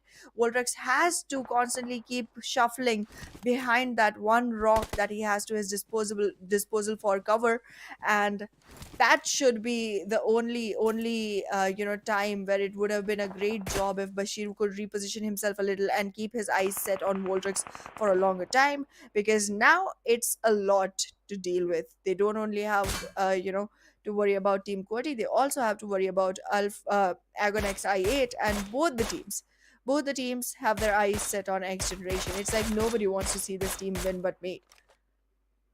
Eager side realizes that X Generation have to push into the circle. There is no way around, and that is particularly that point where they will definitely get the maximum out of the situation. But the way Ozum spotted that head from Shami is just not getting enough from QWERTY and Agon XI8. He got knocked out like thrice by now, but Khan on the other side. Giving an headshot to the XC Bashir, and XC is down to two of their players, Thug and Alpha Boy, surviving. Shami Hacker, he got revived, but X Generation still they're struggling. They've been peppered down from both of the sides. They got XI and Team QWERTY. Both are making sure that Team X Generation don't survive for the mix. But there you go. Team QWERTY, they're gonna push forward. They want to confirm those final eliminations. It's been quite long that these guys been facing this, knocking down players from X Generation, not confirming those kills. But now Walter's going to take the matters in his own hands. IQ taking down another player from X Generation losing players right, left, center, and this time around Team QWERTY lost one of theirs, and Chief OG got confirmed by Alpha Boy. Three of the players from X Generation are almost out of this game. Only one is surviving. Agon on the other side is just waiting for the right moment to strike against X Generation and Team QWERTY, and now it's just a matter of time. Team QWERTY versus X Generation, so 3 versus 3 fight. Again, we are seeing the same fight from the previous Erangel. Both of these teams were the ones surviving at the end, and let's see what would be the result this time around. Will there be a change, or this time around once again Agon will confirm that chicken dinner? Well, that's gonna be definitely a question of the hour, and we are gonna be having to see these two teams go head to head with each other. Khan is already in a lot of distress. The play zone is also gonna be shrinking in on him pretty quickly. It's just gonna be Agon X with all the advantage of space inside the circle. It's literally a monopoly from the side of Agon. They are making sure that there is no room for entry of QWERTY at all whatsoever, and there it is, without even letting the circle close in. They closed the game for themselves with a winner chicken dinner flying right in, served on a very, very hot dish for Agon X I8, second one in a row. What a dominance! And it is something that these guys are very capable of, and I'm very happy for Team QWERTY because they kept themselves in the game till the final moment. And again, it's part of the game. Sometimes you lose, sometimes you win, but keeping your heads up throughout the game, surviving, which is in itself a big achievement for them. But chicken dinner goes to Agon XI8 with 16 total points. Not big numbers in elimination side, but still 16 points will serve them better and eventually put them on the first spot for overall ranking for both of the weeks. But for this week, they're just putting up leads in front of R3G and the rest of the teams down below to just catch up. But Agon XI, they are just getting into that beast mode that we all of us know them for. But guys, we'll definitely discuss about this after a short break. So be right back.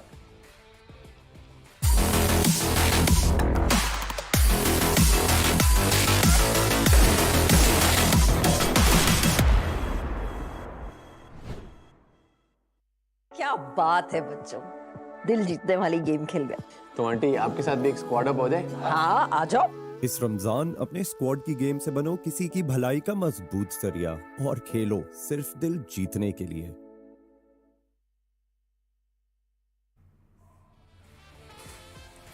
Welcome back, guys, after a short break, and we are back with the test segment after post match 3. This is your host Essen. Alongside me, I have Ehana. Ehana, again, a win for Aegon XI8, but the best thing is QWERTY wasn't, getting the momentum for themselves, but this time around, 2 consecutive matches, and they, just finished on the second spot. Absolutely. They are definitely, more than capable of surviving in the game, that we've very clearly seen already. But I do want to see them get a lot more frags as well, so that they can actually be in a very solidified position on the leaderboard and also collect quite a few points walking into the finals, because it seems like the consistency that they are delivering, if it stays the same, we're definitely going to be seeing them in the finals, and that will be a great trip down memory lane, because I feel like finals are a great spot to go ahead and see all these teams shake it off. It's just going to be so interesting. I am excited. It definitely will, and I'm pretty hopeful that it will be more interesting in coming days, because again, at the end of this week, we'll definitely see who are those top 16 teams will eventually qualify for the finals. But some of these teams are not learning from their mistakes. We have seen this quite some time. Negative Esports, Team HR, they are going for those early fights. They're confirming those elimination points, making it difficult for some of these teams out there, but eventually get eliminated right after that first fight, which is not a good sight, especially if you want to get into the finals. And all the time I mentioned this, if you lose your slot for PMPL final, this time it will be a difficult year for you moving forward, and you will get this chance again in the next year of 2024, which is for some time very intimidating for a few of these players. But let's have a look on the MVP of this previous match, and I'm pretty sure it will be someone from QWERTY, or maybe from XGeneration. We have Alpha Boy, first time just getting featured again. A very balanced and clinical performance by this player. 5 eliminations, 585 damage, 2 knockouts, 24 minutes of survival, and 132 healing. Just 132 healing in the midst of the fight, where these guys are getting peppered from 2-3 angles, which is a difficult thing to survive under. But again, good performance by XGeneration. A very good support by Alpha Boy 77 for Shami, for XGeneration Thug, because this guy was keeping himself busy, also giving revives to the team players, and just collecting few frags for himself and the team as well. So again, a well-deserving MVP, and a big GG's to Alpha 77. Yep, definitely. But yeah, I still did not get to see the chicken coming in for XGeneration. It's just not happening. I don't know what's wrong. I don't know exactly what to pinpoint here. They have shuts down towards the last circle. I don't know what's happening. But yeah, the people who did know what's happening made the best out of it. And let's just take a look at the top players who made the biggest impacts in this game. Yeah, the impact is very certain, and it's mostly coming from XGeneration. 9 total elimination right on this graphic only, where Shamir with 4 eliminations, 5 for XGeneration, Alpha Boy 77. Then we have R3G Naki. Where was R3G? I guess they got eliminated pretty early while they were just trying to keep it to themselves, while against having a fight, in the fight against Team HR and some of other teams. But Mr. Kala from the Grounders, 4 elimination for him as well. Then Khan from Team QWERTY, 3 eliminations, and some of these eliminations were a result of that precise shots from his sniper, from that Mohsen Negan. And it's been a long time we have seen some of these good snipers, but thank you, Khan, for serving those moments to us, especially against the players of XGeneration. Absolutely. But yes, XGeneration has not fallen behind when it comes to the match summary. There's quite a few players from their side showing up into the occasion. But yeah, look at that. even after ending up on the third position, they did have a 3 point advantage over Team QWERTY because of the number of elimination points that they grabbed for themselves. And yes, this is gonna place them on second position. But when is the dinner coming? Are the menus corrected? Are you serving for a vegetarian restaurant? I do not understand. Where is the chicken? Where is the chicken? It's a big question, and XGeneration, they're just figuring it out, like how they're gonna serve it and how they're gonna get it every time they go for that aggressive approach, and somewhat it doesn't work for them. But let's see what will we have for the coming two matches. But on the second page of this particular match ranking, I'm seeing many of these zeros, which is again a part of the big problem. Some of these teams are not learning from their mistakes, especially this week, pointing out at NES. NES, two of their matches were like an early exit. But let's have a look at overall ranking for this week with Aegon Exide with 140 points. They are just running with the first spot for themselves. R3G with 113 and slightly far behind, 27 points difference, which is a big difference for any team. But XGeneration, with their consistent performance with their frags, they are on the third position with 90 points. 3X also in the mix. They just got eliminated pretty early previous match, but overall they're performing well. But second page, we have some improvements going on. QWERTY with just two matches just escaped from the 20th position to 16, and if they keep it going like this, I'm pretty sure by the end of the day we'll see them somewhere in top 12. Well, I would definitely love to have that view. I mean, Team QWERTY, Team H2E, these two teams, even the last week, they weren't doing pretty good, but in the end, they made sure that they were in the top 12 to make sure that they were playing the bonus match. So I am expecting the same kind of, rush towards the end coming in from both of these teams. However, Team Tough, I want them to be very, very strong at holding their fort, at holding their position, so that this time at least we see them playing a good game towards the bonus so that they can enter the finals with great advantage. Let me rephrase, with some advantage, because great is going to be far-fetched for Team Tough as of now, considering the way their performance has been.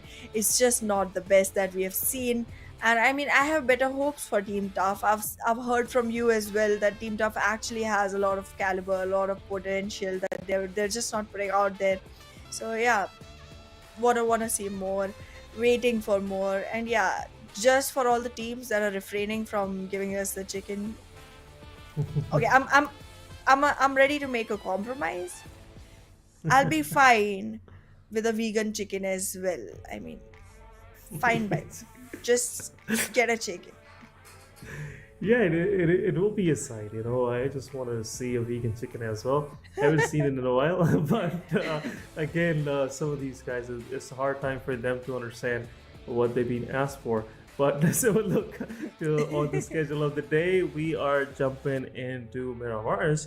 We're left with only two matches for the day, guys. And Group B is on the benches, so probably we're not going to see Team QWERTY playing this time around for this Miramar. Definitely they will join us in the final one. But Group A, C, D, and E will be in action. And the match is going to start in a few minutes from now. But again, referring to the point, I must say, some of these teams, their strategy, the way they're approaching the gameplay, it works for the first few stages of the game, like till the 5th stage of the game. But once they are too aggressive, overextending, just hungry for the kills, they get punished bad. And most of these teams, they just don't show any pity against the overextenders, the guys who likes to play risky, and they thrash you, though they obliterate you in a way that you would least expect. And in case of some of these teams like Magnus Esports, they were just rocking every other squad out there, but the moment they faced the duo of Team QR, they were just having no answers to the aggression, to that defense, I would rather say. Magnus Esports was a little more aggressive in that situation, but as we were hoping, the way they started, it would be a good end. But the moment we start hoping, guys, these guys just hop somewhere else. They hop to the lobby. But the match has started, guys, and it's the 4th match of the day and 14th match of the week. And we are jumping to Miramar. But again, very good playing path. we've been seeing some of the good playing spots, not like in the previous week we have seen most of these playing spots more focused toward the south side or the extreme north side, edging on the map. But this time around we're seeing some good player paths cutting these maps into like good halves and helping teams to just go easy to their drop location and don't have much of the stress of going for those vehicles initially and eventually trading out a few of their players for a Mirado, which is not a good thing. Players are more important than a Mirado, but some of these teams do risk for those vehicles and eventually pay a good price for that. But talking about this plane path, a very good one, very diagonal. I can see most of these teams are already into their drop locations. 1-4-1, a very interesting split, which two of their players are in the Bronca, one is in Campo Militar, one is in El Hazar. No one is around, so it will be something not being punished by any of the oppositions. But overall, a very dispersed strategy from them. But look at that circle. What's going on, Ehana? Do you have any explanation for this? I have no idea. This is, I mean, my guess is as good as yours. I have no clue what's going on right now because these teams are going on bringing up something random onto the board. For them, it might be calculated. From our perspective, it just feels very weird. Look at H2E. I mean, I get it. You had a great performance, but we know there is nobody around and you're going to be safe. Do you know that? No, you're still walking in solo and just trying to capitalize more and more space. So, okay, I'll bite. Let's see how long you survive. Impala, however, is going to get capitalized by X Generation, and that area is going to be a great start because X Generation being one of the aggressive ones that want to make sure more and more frags come their way, they could definitely make the best out of it. They have an easy team right next to them that is going to be freestylers very close by, which could be an easy target. And they also have a difficult team to start off with just to make sure that the last circles are easier than expected. So Agon XI8 is also going to survive right next to them. However, 3X, Seventh Element, Regicide, all of these other strong teams definitely are going to be very far away. They're out of reach as of now, but you can expect them to lose a couple of players here and there as well. However, Seventh Element, I feel like this is one of the maps that they make the best out of because even though they've had more games on Erangel, the kind of playstyle they adapt to, like collecting information and then working on it, like adjusting their strats depending on the amount of teams, amount of players around them. It's just easier to do on a map like Miramar, where you can be very far off and still make sure that you're getting the best out of it. So yeah, it just feels like it's gonna be a better map for Seventh Elements, if and only if they perform the way they were performing in the first few days of the series. I would say I'm not that happy with their performance on Sanhok, but overall, Seventh Element they perform pretty well, especially even previous two matches. Look at their performance. Uh, in Erangel they managed to get to the top three. Then in the third match of the day, they were busy initially. They were picking up few frags here and there. They managed to get on the first page of the ranking for that particular match. But yeah, you're pretty right. The way they started previous week, expectations again they just stack up upon each other, and the more they perform, the more expectations come into the play. And we have seen Seven Element delivering all those expectations according to those expectations. And I'm hoping that either of any of these two matches we will see Seven Element popping up, few of those heads, few of those quick elimination for themselves, and eventually getting that chicken dinner or possibly top three position once again.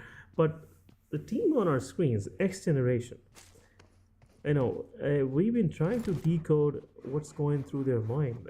Every now and then they start pretty hard. They start like they're just here to strike each and every individual out there on the battlefield, and they'll make sure that they get the most out of you. They just give you third parties, they give you like slam-ins. But the moment we step into the fourth phase of the game, somewhat X Generation just start losing their players, and it gets harder and harder for them to just maintain themselves, just to keep it to themselves, that aggression that they have harnessed over the few stages before that, and they somewhat just burn into their own fires. But let's see, let's see what we have in coming Well, I'm days. definitely wanting to have a piece of X Generation's com calls. I recently noticed Thug and Shamir Boy, and alongside them, one more player. I forget who exactly, but everyone was just having a great time. Everyone was laughing out loud, and I was like, I want to know which joke you just cracked. Oh, yeah, it was Bashir.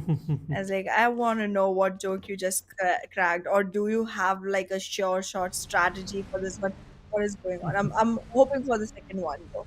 But yeah, with the smile that they had at that point, it felt like they have it in their pockets. It was a very triumphant and I got it type of smile. I'm looking forward to them being the ones that actually got it this time. They reached very far the last game, got disappointed, but it's okay. That's how life is. Yeah, but again, it was a very risky position for them. Teams like QWERTY and Aegon Excite realizing X Generation have to leave that position, so they were just waiting. They were just waiting. XG, they managed to survive there for quite some time. It's very rare to see any of these teams surviving in this kind of situation where two of the squads are pushing at you. They're creating those angles, cheeky angles on you, and you still survive somewhat. But let's see what we have for the coming matches from X Generation. They are in the center of the circle. They are in a premium the real estate location on the map, which makes them more of a victim for all those teams coming from outside. And it will be a hard time for them in this match to defend Impala, because Impala is kind of an open city. There are two ways to just get into the Impala, and either way you use, you just surround the team which is already sitting inside. But we are seeing some heat markers on the map this time around. Evil Boy getting eliminated by the hands of TFD. One of the players is down from TG, and TG again, it's not a good start for them initially, because they have just stepped into the circle, and the moment they stepped in, they lost one of their players. But the golden Mirado, the gem of Miramar, is with the players of TFD. They picked it from Hacienda del Petron, and seems like they will be enjoying themselves for quite some time, because I really like this golden Mirado. Is that bling feel of Miramar, like you're just going around, and the moment in the fight the golden Mirado shows up, everybody is worried, like, okay, these guys have just aced Hacienda, which is a difficult drop location, and now they have the golden Mirado, so we have to be careful. But in competitive, I don't know, what should we make out of it? Yeah, absolutely. Like, competitive is definitely a completely different game, to be very honest. You have to be organized, you have to be strategized. So, yeah, as you said, I don't know what to make out of it. But yeah, the players from the side of Team Ground has already managed to lose Evil Boy without having anything in their advantage. The first blood of the whole, map was drawn by the Faulty Devils.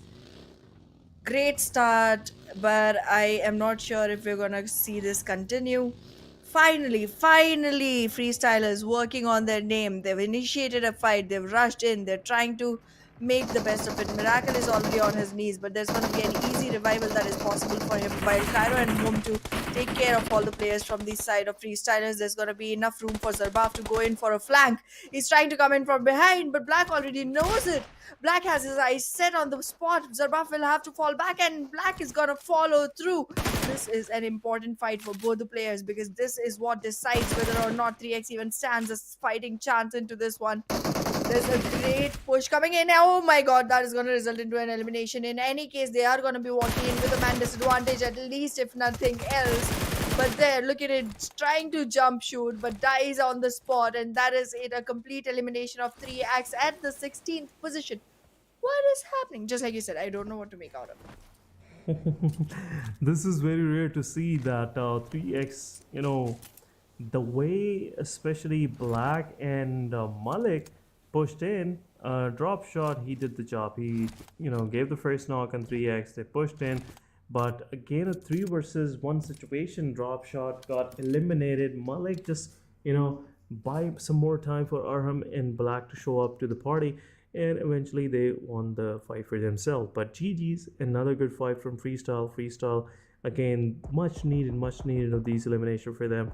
Unfortunately, they lost one of their players, but they got 4 elimination for themselves, so it's a good start overall. But on the other side, we're seeing Team TG and Team HR very close by.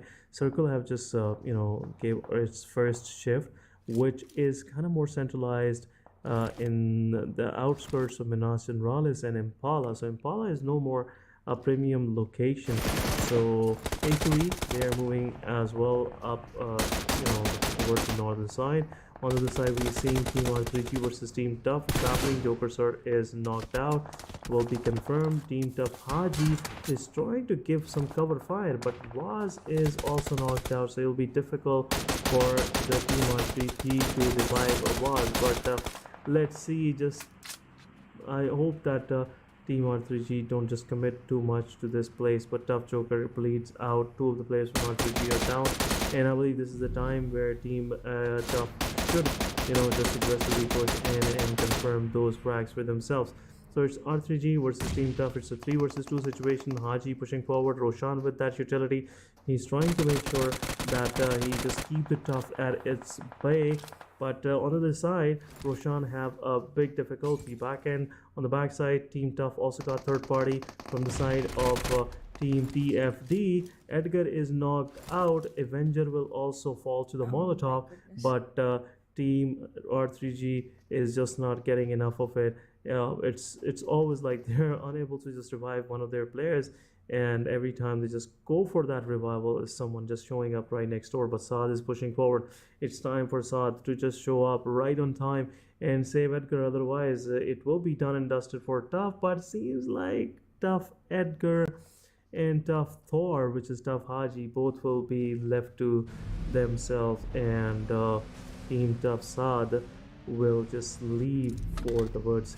They'll just go for the survival. But R3G somewhat surviving with all their 4 players, realizing that one more team is in the surrounding, which will be a difficult task for them to handle. But XGeneration versus H2E.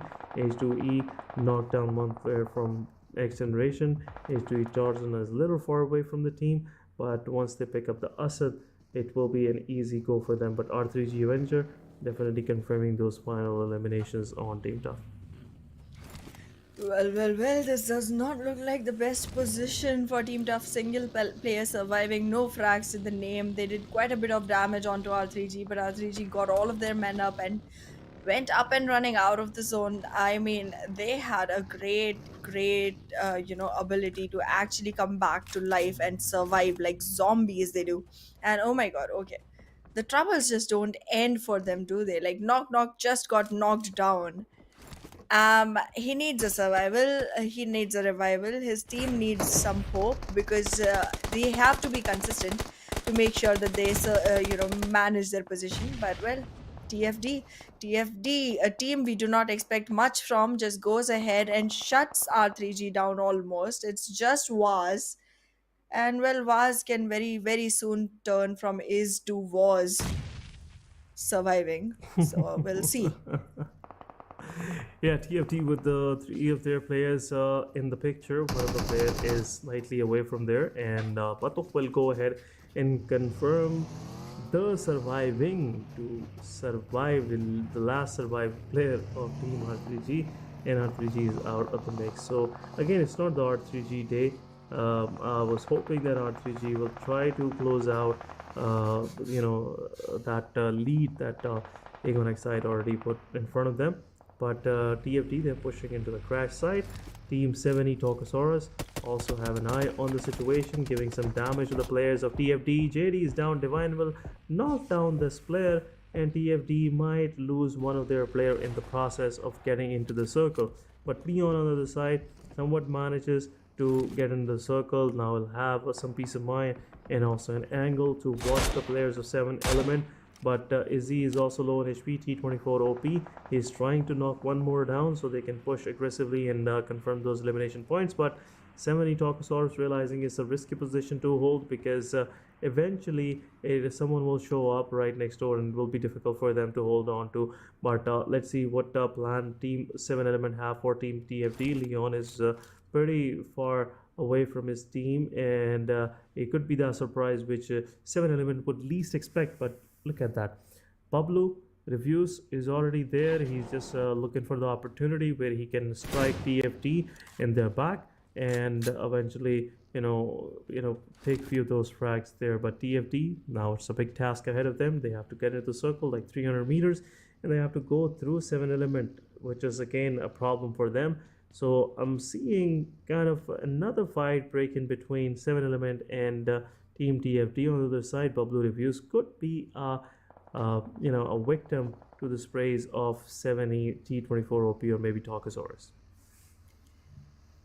Well, definitely right now it seems like, oh god, just a second ago I was going to talk about Tokusaurus, and well, he's already been taken out, so no more talking about Tokusaurus. That's the game telling me that I need to give more credit to the rest of the players from the side of 7th Element, and I will if they survive. Right now they are taking a head on with the Faulty Devils.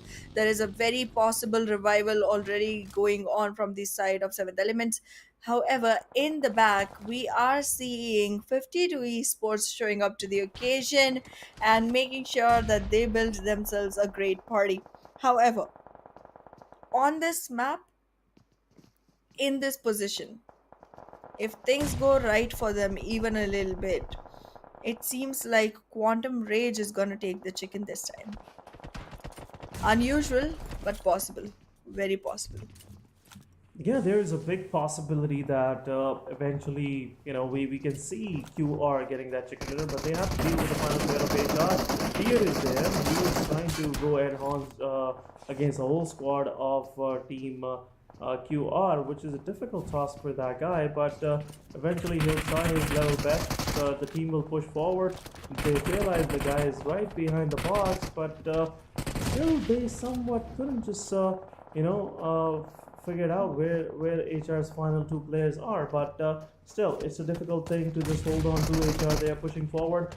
Goku will be getting some damage from the players of the HR's here. Also they will confirm here. The final player will push in. Next will also get confirmed, and HR is out of this game on the 14th spot. Slightly late, but surely leaving for the lobby earlier than rest of these guys surviving. But after these three teams getting eliminated, it'll be kind of little silent for a while. But I'm pretty sure there'll be more fights breaking in. But Aegon XI, they're pushing in onto the team BABLU. Aegon is low HP, 52 Esports location is gonna find one.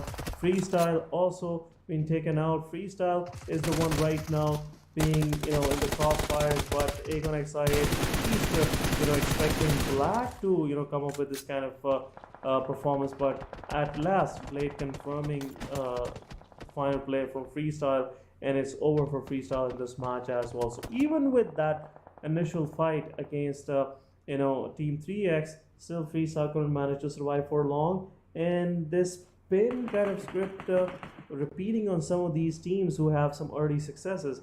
But on the other side, we have Team BABLU with two of their players down, Team BABLU, Team Wolf, and I believe Pan are the only ones surviving right now. And on the other side, we have Team QWERTY with four of their players standing with 4 eliminations in their backpack. Seeing the situation, Team BABLU is the only one in a very favorable position into the circle, which will eventually will get stolen out by Aegon XI or maybe 7 Element. But the way 7 Element are just maneuvering themselves around this circle, they are grabbing a lot of attention from surrounding. Well, the attention is definitely gonna be on BABLU, but are they gonna be making the best out of Team 7th Elements? They definitely are trying their best. to make sure that more and more trouble is caused for the team. While in the background, look at 141 official; they are not leaving any opportunity of dealing damage to any teams on these sides. Like we already saw, Quantum Rage, even after winning one complete fight, had a couple of knocks coming in from the side of 141. They were able to revive themselves, but it was still frags that could have actually become possible for the side of 141. And even right now on seventh element, they did take a frag. They are trying to deal damage to Team Star as well. It's very indecisive, it's very uncalculated, but it's still some action coming in from the side of 141. But yeah, they do need to pick one direction and move in that. Right now all they're doing is being a spoil sport for all the other teams that are around them, but they soon have to start making their own game plans and not depend on the location of the other teams. So we'll see if they're going to be able to strategize that. But in the meanwhile, 224 OP will take complete revenge from Teen Wolf by shutting him down, while Bablu Band gets completely eliminated alongside. Oh my god, both of these teams, Quantum Rage and Seventh Element, somehow unknowingly teaming up against Team Bablu. The survival just did not become possible. The number of frags just wasn't good enough. Team Bablu back to the lobby with nothing in hand but two mere points. Yeah, 2 points not gonna help them improve their position overall. But Team TG versus Team A+B+C+D is happening. Good cover 5 from IQ, confirming the final kills, and TG is out of the game. But we are just left with 8 of our team, so half of the lobby is out of this mix, and it's just 5th phase of the game, and 6th phase, I'm sorry, and Team QR on the other side, keeping themselves busy against Team 52 Esports and Team Agon XI. Once Agon will have their players revive, they will definitely see the possibility of getting into the circle, and it could be a possible fight breaking down between QR and Team Agon XI. But 52X is also watching in the direction where Team Agon and Team QR can possibly stick their horns together. But Agon XI, IQ taking one player down, possibly close to taking another player down, but Senior confirming that kill. Ghost will go for the revival. We still have some time, and if the revivals are possible, it will be another possible fight, another end to the fights of QR. But QR still, they are managing themselves. 3 of their players are up, and possibly after this, Team Agon XI will go for the fight. But Ghost getting another side also opened up. LC will knock him down, and the Team QR, I believe they have realized that they are on an advantage, and that's the reason why they're pushing this aggressive forward. But 52 Esports is also in the backlines, which is making things difficult for Team QR to revive their players. And I believe QR will revive their players, but it will be difficult for them to move into the circle because as 52 Esports is already guarding that angle. But once 2 of the players of Agon are back on the track, they haven't realized Goku is right next door.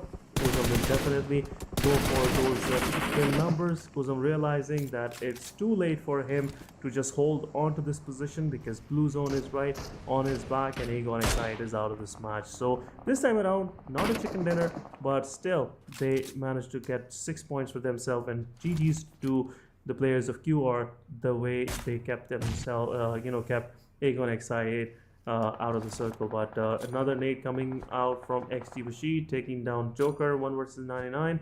H2E Tarzan on the side, keeping himself busy against Team XGeneration.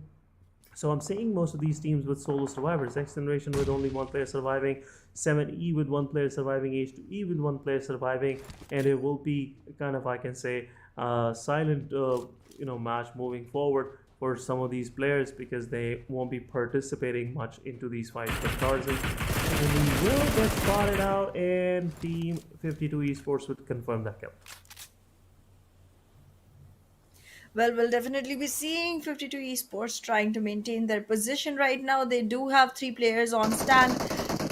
Oh, I just keep getting more and more sure of the fact that QR is gonna make this one. QR keeps on getting stronger and stronger on this map. The way they started, it was literally just 1 frag in when the game started falling in place, when you could literally tell from the way they were playing that they have calculations in mind, they have strategies in mind, and when they do, they make the best out of it. They make the best of both worlds for themselves all around, and that's exactly what we're seeing them doing as of now. XGeneration on 0 frags all the way until right now.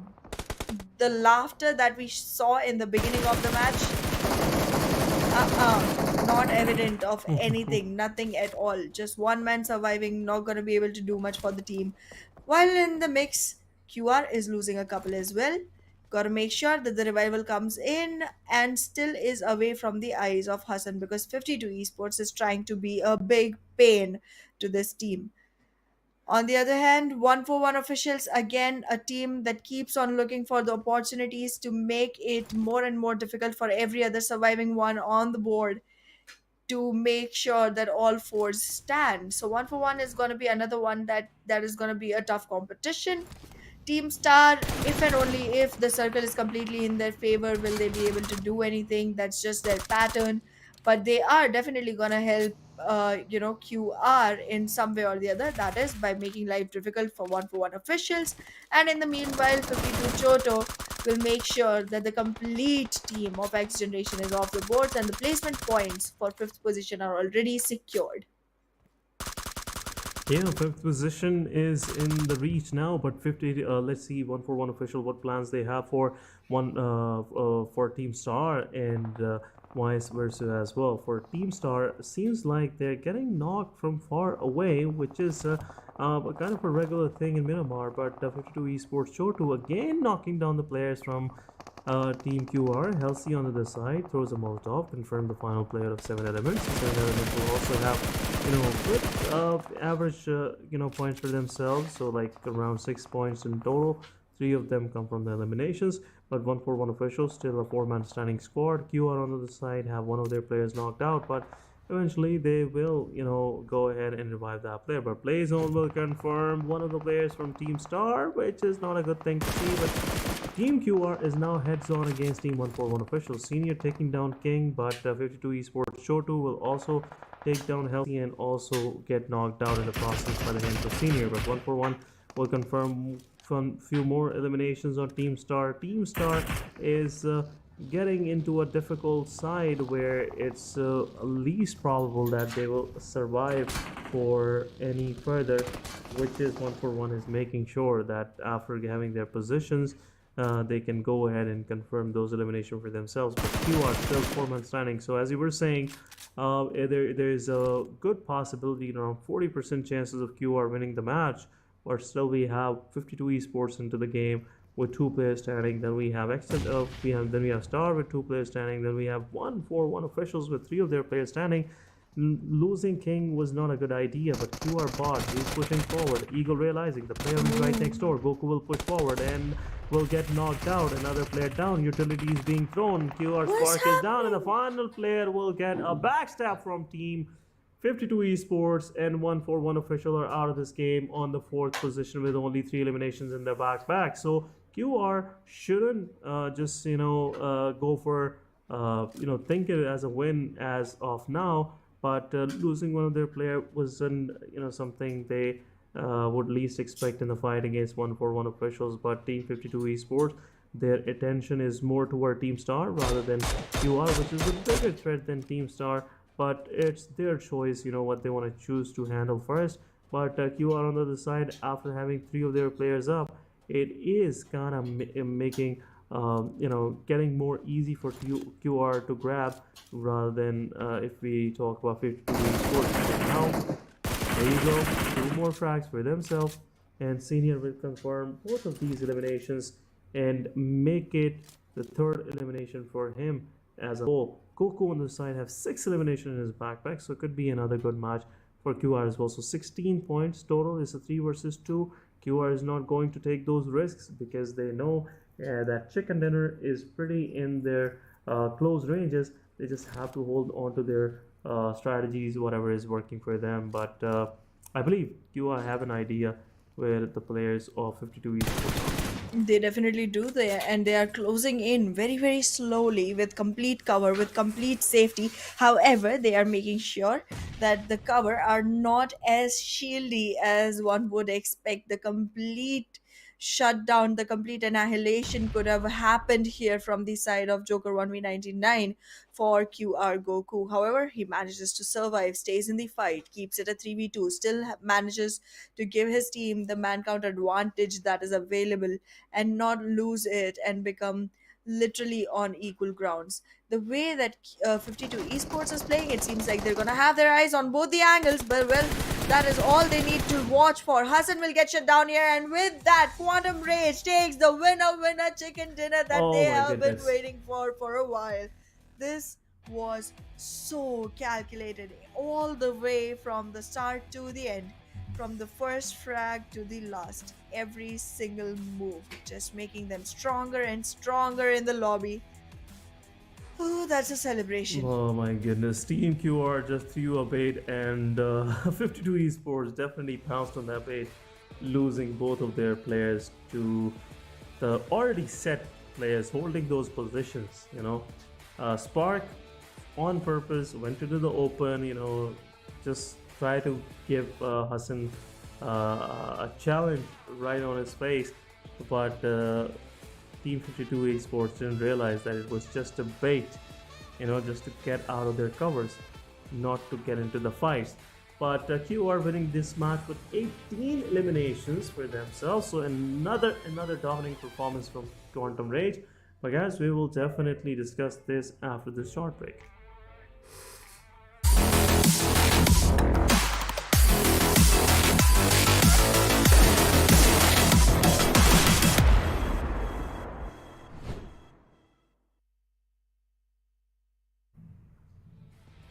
Well, welcome back to PMPL Pakistan Spring Season 2023. I'm your host Anna, and alongside me is Ehsan.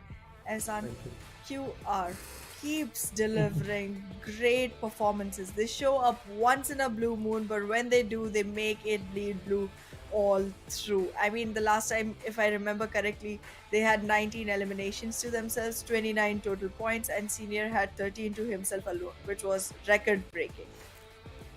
Yeah, it was, and again, this time around, I'm seeing Senior once again keeping himself busy on the battlefield with 6 eliminations, 1000 plus damage, 5 assists. Oh my goodness, what this guy was just doing on the battlefield, because 5 assists is a big number, and 6 knockouts as well. So healing was too much for him. 599, got knocked out quite some time, but it's part of the process. When you are dealing damage on the opposition, you will also get damage in return.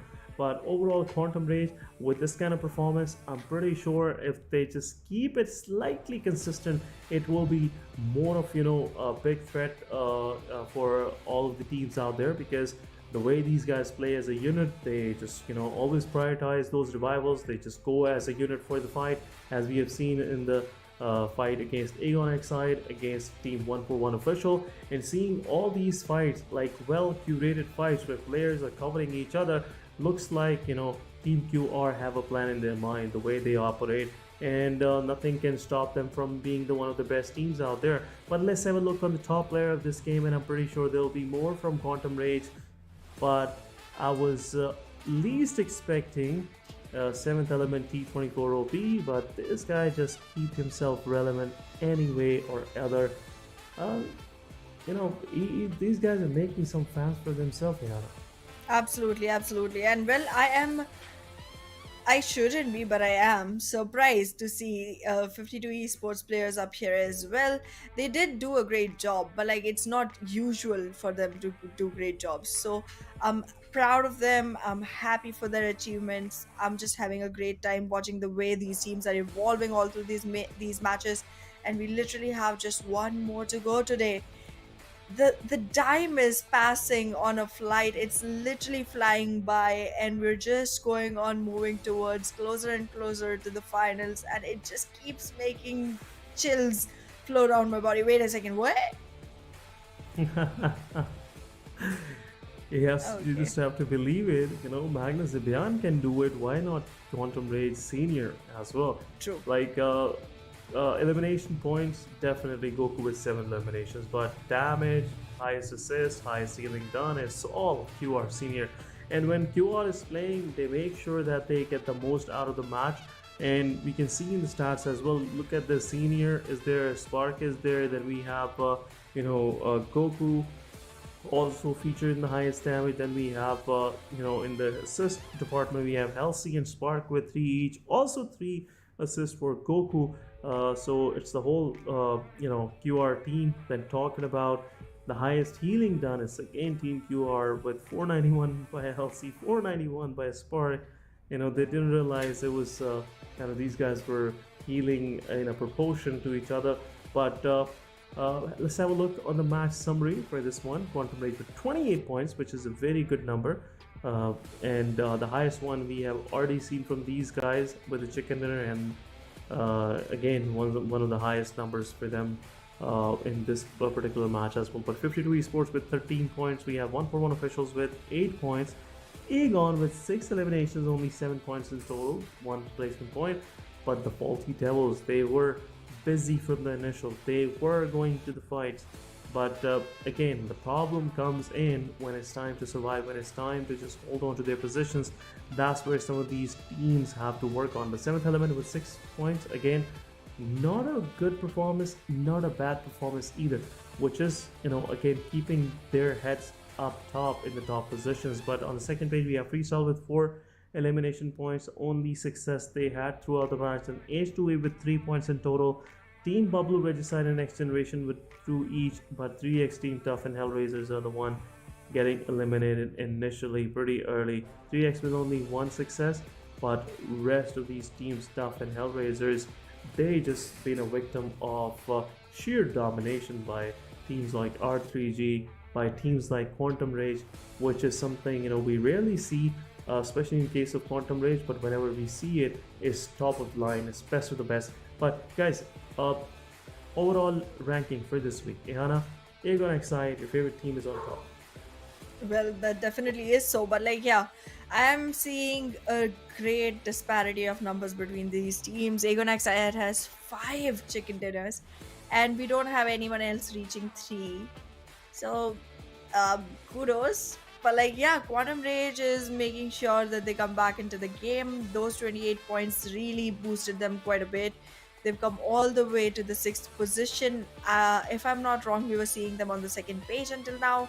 So good job. Good job. I am loving the growth that's coming up from these players. But Freestyle, not looking good. Neither is Team QWERTY, the Faulty Devils, Northeast Sports, HellRaisers. Anyone that is below 40 should be worried. And well, Team Negatives, even they are just being saved by a hair. And I'm being very, very, very lenient when I say 40, because we literally have teams about to reach 200. Yeah, but as we can see on the top of the chart, Aegon XI, the way they're dominating, out of their 11 matches, they managed to get 5 of them in chicken dinners, which is a big transaction for any of the teams out there in this PMPL in a single week. And it's still just the 3rd day of the week, and we're gonna see 20 of these total matches by all of these teams. So who knows the kind of conversion that Aegon XI have.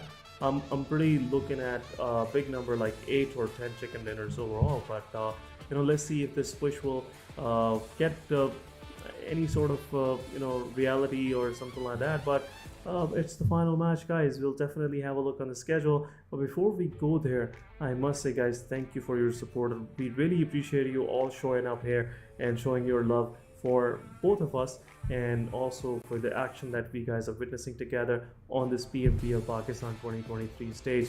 Again, Ehana, as you were mentioning, it's getting swiftly pretty, the time is getting passed pretty swiftly, and we are about to go to our final match, in which Group A already leaving us, not gonna play that match, but it's again a Miramar.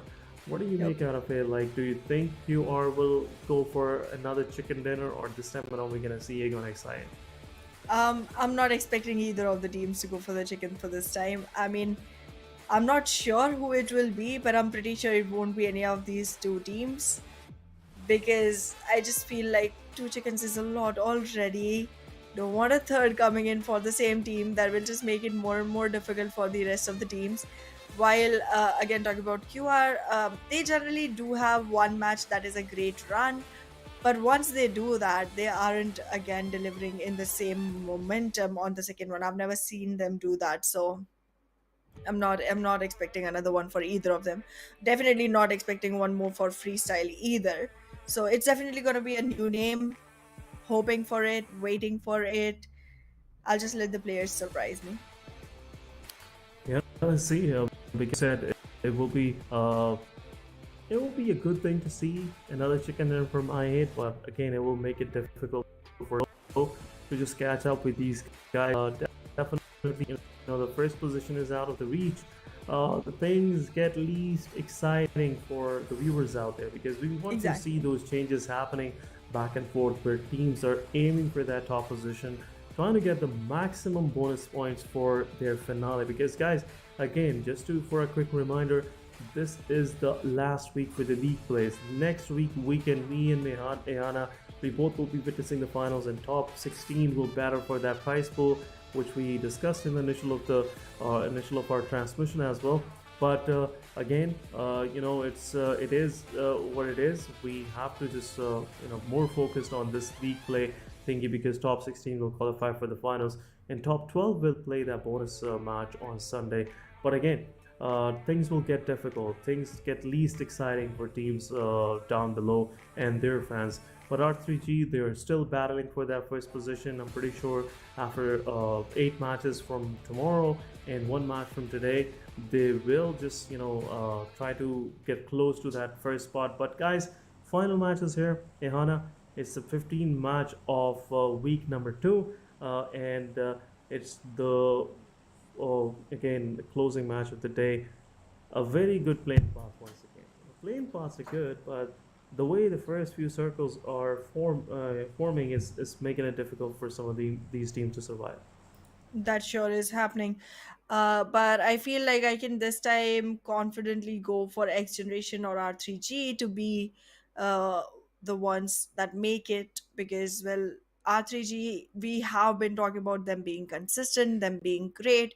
We haven't seen much come in today. So this is their last golden chance at taking another chicken. They've been taking chickens every single day, at least one. So we'll see if they are able to continue with that today. But yeah, so those are my calls. I would really like to know from you who you think is going to be the one capitalizing this map, and then a little bit more about how you feel these drops are going for the day. Yeah, seems like we have seen QWERTY playing some of the best games for this week. They managed to get to the second spot in both of the Erangels. They had a very good start in Sanhok. They managed to take few of the players down from freestyle. But overall, if I see it, I'm expecting more from QWERTY because if QWERTY get a win in maybe in this match or any of the matches, first few matches of or tomorrow's schedule, it will be an interesting thing to see because once QWERTY get the momentum, it's rare for any other teams to just stop that momentum, and we'll see them eyeing for that first spot in the finals as well. Because right now this is a new formed lineup. Most of the players that are playing in QWERTY right now are the new ones.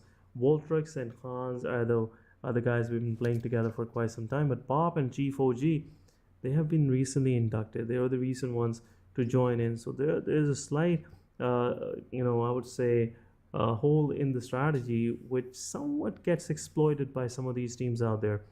And that's where the problem starts. But I'm pretty hopeful that QWERTY will eventually get that momentum and will start going for themselves. But looking at this circle again, a good part of the circle is up north, slightly outside the map, and the rest of the places which are available for players to hold on to. There are only 3 cities available. We have water treatment, then we have La Cobria, Torre Amuda, which will get eventually cornered in the coming shifts, but water treatment is a good position to hold on to, and that's what Team.STAR is doing. TFD is also close by. Yeah, I mean, I feel like Team.STAR is going to get a best position advantage here, and we have seen them capitalize on that once before. If it happens again, I'll be more than happy to see them not be just a one-hit wonder. But yeah, In the same time, I am also not gonna be over excited for them just yet, because that just puts the caster's curse, and I don't want to be the one doing that to them. They really need the victory right now, so not gonna jinx it anyways.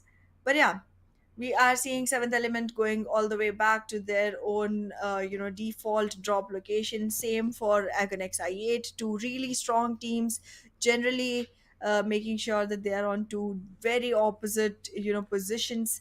Impala is going to be capitalized by XGeneration, just like yesterday. We are seeing negatives make sure that they go to La Vendetta whenever they know that Team Star is not going to be a problem for them. Earlier they were starting to try and get in the way for negatives a couple of matches, but yeah, this time it seems like it's going to be a lot of teams that get to be solo on their favorite drop locations. Yeah, negative esports, they've been switching around a lot, especially in Miramars, because they were just doing that split drop strategies, which wasn't working for them. Sometimes they got picked by freestyle, sometime around their players will, get a surprise from Aegon XI8, which is not a good thing. In the initial of the game, you have to deal with these surprises, and most of these surprises are not the good ones. So negative again, they are learning from their mistakes, but again, the execution is kind of more of an amateur execution. The way some of these desperate teams do, they like to go into the fights, they want to take it heads on, but the holes they leave for other teams to exploit, it makes it difficult for them to survive in the fights. Like, for example, even if they get the first knock on the opposition, they get two knocks in return, which just make things more favorable for squads like if I say so, BABLU or maybe Aegon XI8, because these guys, they are just accustomed to go for the fights where one player have this mindset of dealing with the whole team. He just wanted to clutch it out so his team can survive. So if in that case, if I say so, I must say negative esports have to learn a lot. It would be a learning experience for them, even if they don't qualify for the finals. I wish them the best of luck for the coming years of their competitive journey, but right now I'm not seeing that spark which can take them to the finals. Somewhat, if they go to the finals, yeah, they will fortify their position in I would say in the coming PMPL seasons as well. But on the other side, I'm not seeing them right now with this particular performance to eventually go to that finale that we are already discussing much about. Well, I'm literally seeing H2E try to chase 141 in the complete opposite direction of the circle. They are gonna have quite a long distance to cover. It's difficult, it's desperate, it's unwanted, but again, something unavoidable. Both of these teams going again into a fight that does not result well for either of them. So I don't know why our teams keep creating these situations for themselves where they can win and still lose at the same time. But that's just something they've been doing these times. So I don't know. I don't know what's going on in their heads, but whatever it is, I want a peek into it. I want to know what's exactly their thought process right now. But yeah, at the same time, talking about Regicide. Whew, is this team gonna make it today? I am still questioning that part, because it just does not give me any fortified reasoning just yet as to why and how they can. Team Star, they were in a great position the last time the circle favored them. They did take their first ever chicken. Hmm, is history gonna repeat itself, or is Seventh Element just gonna make it done and dusted for Team Star already? Yeah, but again, in this particular situation, it looks difficult. Even Team 7 Element will have any success on the players of Team Star. Like, if they manage to knock one player down, it will be, it won't gonna take forever for them to just close on to the players of Team Star, and it will be a difficult situation for them, because by the time they will arrive right underneath this ridge, the player from Star will be healed up, revived, and it will be again a 4 versus 4 situation. So everything will be in vain for all the efforts they will make. So the good bet is just close in, go on a full-fledged head-on fight, and just play with your chances. Like, make it 50-50 for either of these teams. So Let's see what 7 Element is gonna do. But right now, with these peeking, poking, seems like both of these teams are not interested in a full-fledged fight.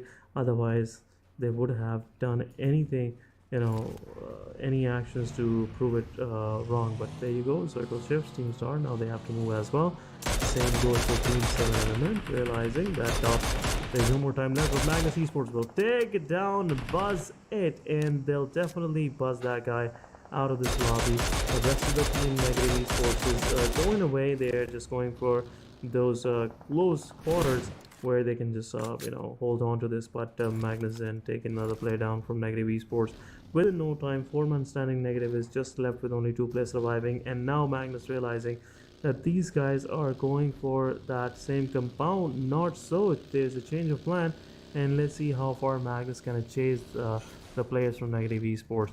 Seeing monster truck or spotting a monster truck from this far away is not a big deal, but there you go. The mistake could be one of the bad ones, and if finisher go for a spray, it would be a more convenient way to just knock the player down rather than using a mini 14. But Magnus Esports, they have just tasted blood and now they want more. Well, it does seem like Magnus is definitely gonna try and chase Negative Esports all the way out of the lobby. It's not enough for them to feed off of just one player, but they are missing shots constantly. This is not working out. What is happening, Magnus? How are you not connecting any shots at all, not dealing any damage at all? This does not look like the Magnus we know. This does not look like the Magnus that was literally ruling the leaderboard at one point of time. This does not look like the Magnus that we can have hopes from. It's getting more and more disheartening. It's getting more and more difficult to root for them going forward. It's getting more and more, unlikely to see them win at this point. But yeah, in any case, they do survive with all fours. They have a couple of frags. Suddenly, they look like one of the team that has a certain chance as of on the leaderboard that we have on our screens. But other than that, I'm not seeing much for them. Not this match. Yeah, your point of missing out shots was like on point. They got a chance like twice or maybe thrice where they had the vehicles from Negative Esports players in the open, and they can go for the vehicle burst because it really helps you to just shoot at a target that is bigger than a player, which you can really I can say get the most out of in a fight like this. But there you go, team realizing the way forward, realizing the player could be close by, and this is a big surprise. But finally, Tokosaurus will help him out. But Jen is also there. It's a 2 versus 3 situation right now. Team 7 Element realizing that it's time for them to just get the players out of the game, and once they will revive their player, it will be a 4 versus 2 for Team Star. 2 of the players from Team Stars are out. Now another one down. R3G was will third party. Destroyer is low on HP, and the moment he will try to go into the cover, he'll expose himself to the players of 7E, and Roshan on the other side possibly will confirm those kills. Jen is out. Waz will confirm that kill with a mini 14. Destroyer was low on HP. He healed himself, and Team Star possibly will get eliminated from this game. It could be the first one getting out of this match. So as we were discussing the positioning thingy, it doesn't feel like Team Star gonna get any of those positions and got eliminated on 16 without even confirming any elimination for themselves. But 7E, as we were expecting, if they have a plan, they will go ahead and execute it, and they executed it well and confirm those elimination points for themselves, and now sitting pretty nice on the northern side of the circle. 2 quick successes for 7E. R3G is now eyeing on 7E as well. The position is pretty nice.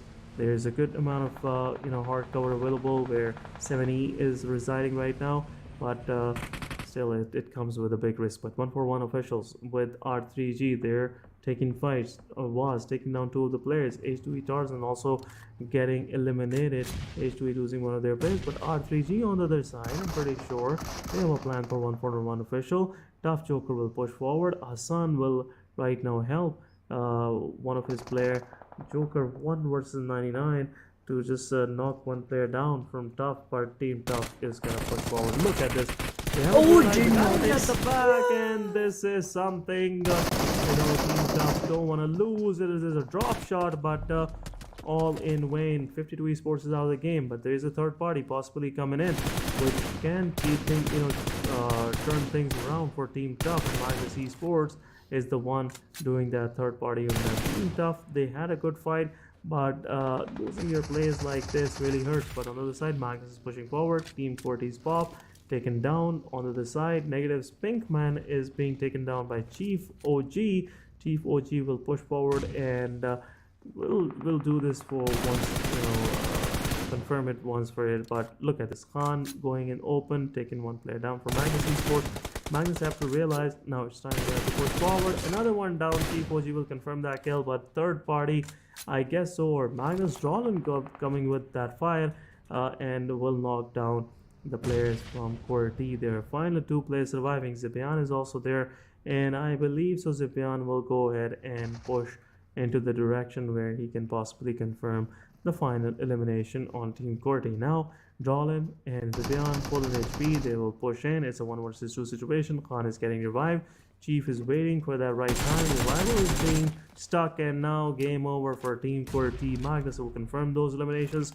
Unfortunately, they have to sacrifice Zen, but they got the maximum out of this whole duel, and managed to confirm 8 eliminations in total for them by now, which is in itself a very good performance. But Team Tough still surviving. Aegon Excited also getting knocked out. On the other side, Blade confirming the final 2 players from Negative Esports, and Negative once again put to their misery, and afterwards it's another team getting eliminated. So we are left with 12 top teams for this particular match, and seeing this, I feel like Aegon Excited, they're aiming for another chicken dinner, or possibly it could be R3G this time around.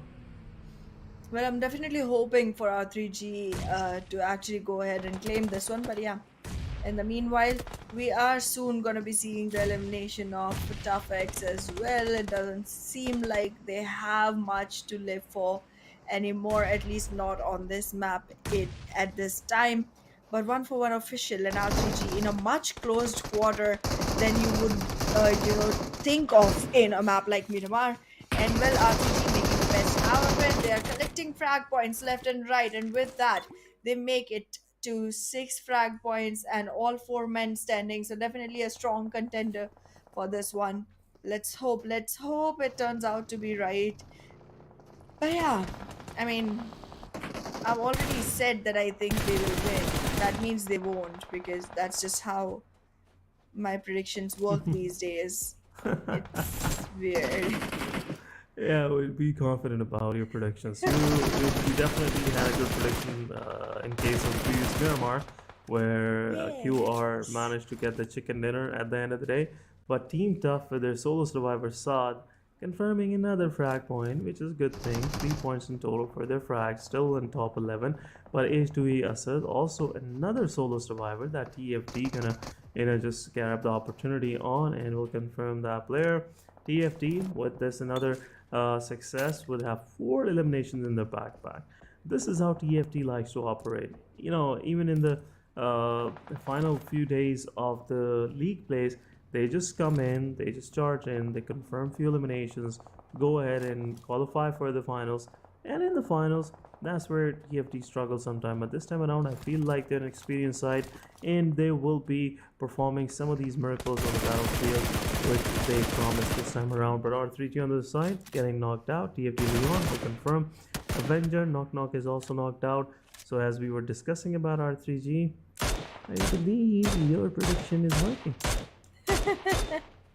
Well, all of it keeps falling in place except for the one that I make about who's gonna win. So we'll just see. Today, yes, as you mentioned, I had almost forgotten about that one. That did work out. So yeah, I'm happy about it. In second week, that's probably the only one that has worked out. In first week, literally everyone was working out. So it's just very difficult to know when I'm on my roll and when I'm not. But on the roll right now, the one that isn't is R3G, getting knocked down one after the other. And well, 7th Element will also provide some food to the fodder for the side of Team Faulty Dulls. This team, they they hardly ever perform.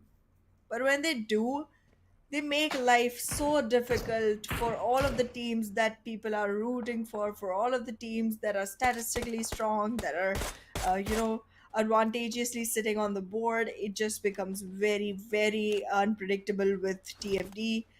But we'll see. I feel like Agonex I8 is definitely looking very strong right now. Northeast Sports is situated very close to X Generation. This is a difficult spot because X Generation is a kind of a team that just loves to have those fights, loves to quarrel around and just, make sure that they have more and more frags to themselves. Not only that, I also feel like X Generation players, they are literally trained to fight solo. They all just want to focus on their own frags, and I think that is one of the reasons, because they do not have the kind of team contribution that is required for a chicken dinner, that they are still sitting on the top table but without any chickens to their names. So they are a hungry win contender. But we'll see.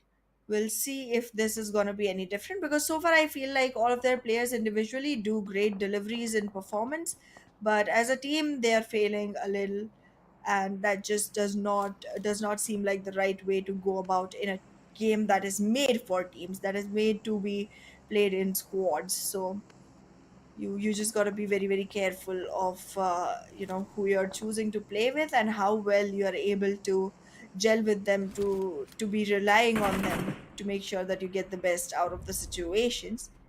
But yeah, in the meanwhile, North Esports, a team that is again one of the ones that has great team coordination. But then here the problem is the individual skills generally fall below the table for most of the players. And mostly we do have to see just a couple of players trying to carry the weight for the rest of the team. And this time I feel like Nightmare is the only one that is playing and is one that you could trust with the individual gameplay, while the rest are just floating by along in the boat that he has built for them. The guy must be strong because he's been, carrying the whole team. So, Yeah. and he has, yeah, you're right. Most of these players, if we talk about Iron, it's the first PMPL for Nightmare, but for a young player like Nightmare, it's a dream come true. It's not a nightmare anymore because, True. the way he's playing, it's wonderful to see that he managed to get some more confidence for himself. But talking about NES overall, NES is not in the true colors that we know them for. And again, let's see what they have for us in the finals as well. I'm seeing them qualifying, but let's see how far they can go for the prize pool and eventually the qualification. But talking about the situation, we have another centralized shift which centers no one. No one is in the center, but it gives some edge to the players of Team TG. It gives an edge to the players of Team NES. So the eastern side of the circle is kind of more populated. That's where the more skirmishes will break in. But Eagle Excite, they are moving forward. They want to get the control of the south side of the circle, which is a good thing to have. But NES on the other side, they are just shooting across the map just to get more attention from surrounding teams, which are already eyeing for that position which NES been holding for quite some time. But Eagle Excite goes on pushing forward. Easy Boy is low on HP. Easy is down. Eagle is pushing forward. Buttock is a solo survivor, and I believe rest of the team has realized there's where's the Buttock, and definitely they will go for the Buttock hunting and will confirm the last bit, not the last bit. Sorry for using the foreign language. But Team TFD, the Faulty Devils, are out of this match with some good successes, 6 eliminations in their backpack. But now they have to deal with the threat of R3G right next doors, which is kind of more neutralized. They are just left with 2 of those players, which I believe Blade or IQ will definitely keep an eye on, because that's what their job is. But NES Nightmare and XGeneration, they are pushing forward to that position which everybody wanted to go and proceed with that push. Nightmare will try to get some damage, but the guy was on a disadvantage. There were 3 of those players shooting at him, and Bashir, look at Bashir, the way the players of XGeneration are positioning themselves, it is making difficult for NES Maxi to just hold on to. But Bashir is knocked down, Thug is knocked out, Iron is trying to confirm those elimination points. But on the other side, NES, it's only one player standing, and he is against two of those players from XGeneration. Shami boy is the real threat, I must say, because he is very close by, and it can make things difficult for NES Iron.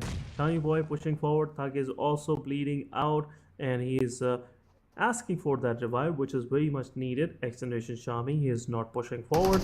He's just waiting for his team members to join in. But as RF is up on his feet, it will be a 2 versus 3 situation for Team NES versus Team XGeneration. There you go. Some more utility coming in. They're pushing forward. Iron realizing that players are surrounding. It will be difficult for them. Shami pushing forward. Rashid is there. It's a 1 versus 2. Taking one player down. Second one down. It's an XGeneration 1 versus 2 for the guy. But difficult task once again. And Alpha Boy will confirm that kill in XGen with their 6th elimination in total, taking out another threat from the lobby, which is Team NES. 4-man standing NES just saw the worst situation in front of them and couldn't cope up with that, and eventually losing their fight against Team XGeneration. But Aegon XIA is still surviving with 11 eliminations. As we were hoping, this could be another win for them, but let's see how far they're gonna go with these numbers, because I'm seeing the kind of number they have accumulated for themselves. Looks like there will be another dominating performance by these guys. But Q are still in the mix with 3 eliminations in the backpack. XG have a good compound on the eastern side, making it more favorable for them to survive for quite some time. Absolutely. Right now, it seems like all 4 teams that are on board are equal contenders of this chicken. And not only we, but also the stats feel the same way, because these are all strong teams, very calculated teams on one hand. And then one in the mix is XGeneration. Not a very calculated team, but definitely a very aggressive and very on point team when it comes to individual gameplays. We just have to see which one is able to do more damage to the other, and that is exactly what will decide which one from here takes the chicken, because all 4 are really strong. Quantum Rage could definitely be one of the teams that gets a double chicken for themselves, and it could be a day of double chickens. Agon XI8 could create a whole new segment for this tournament, making it a 3 chicken day for themselves. XGeneration could finally come up with one for themselves if they do win, because they have not had one ever since the start of the league. And 7th Element, one team that we've been saying constantly does great performance, has great teamwork, but isn't able to crack the code just yet, not in the second week at least. They too might have a shot. All 4 have equal opportunities as of now, even though the stats right now on the board do display XGeneration as one with the best chances. I'm not sure if that's definitely going to be the case, because this team, again, as I've said many times before, just fails to convert all of their aggression, all of their rage, all of their plays into a victory. So that's just something that falls in their way when it comes to being a team. But yes, Halsey is going to have a close quarter with one of the people from the side of XGeneration, while other two go ahead and chase Senior down. Senior, this is the last opportunity you have to make your team survive, but no, that is not going to work out. One knock more for Quantum Rage. Now it's just one man standing. Halsey, Thug. Thug is just gonna wait, slowly and steadily gets knocked to a nade. But there's backup. There's a whole lot of backup. Bashir is gonna go ahead and take the fight and win it at the same time, leaving Quantum Rage for the 4th position. And well, as expected, as suggested, they do have great plays coming in, but they are not the kind of team that goes in for 2 consecutive chickens. So they're definitely not going to be able to make it past the 4th position this time. But it's still looking like a game that Agon XI8 could make the best out of. They have the best of everything. They have the best of individual players. They have the best of teamwork. They have the best of strategies as well. So every single thing that all our teams are waiting on from the side of 7th Element and XGeneration, all the disadvantages that these teams hold, they are checked off by Agon XI8 already. They could be the winners, even though I'm still hoping for XGeneration to take it. Yeah, you've been waiting for this moment for quite some time, and rightly so. These guys been displaying some sublime performances, which makes us expect more from them. But XGeneration in this particular match is in a different touch, and the way they're finishing off their fights, it looks like they're aiming for that chicken dinner. But 7E is still the mix, can make things difficult for XGeneration, and as we can see, the 8th stage is about to close in. There will be no more circles from the, after 15 seconds.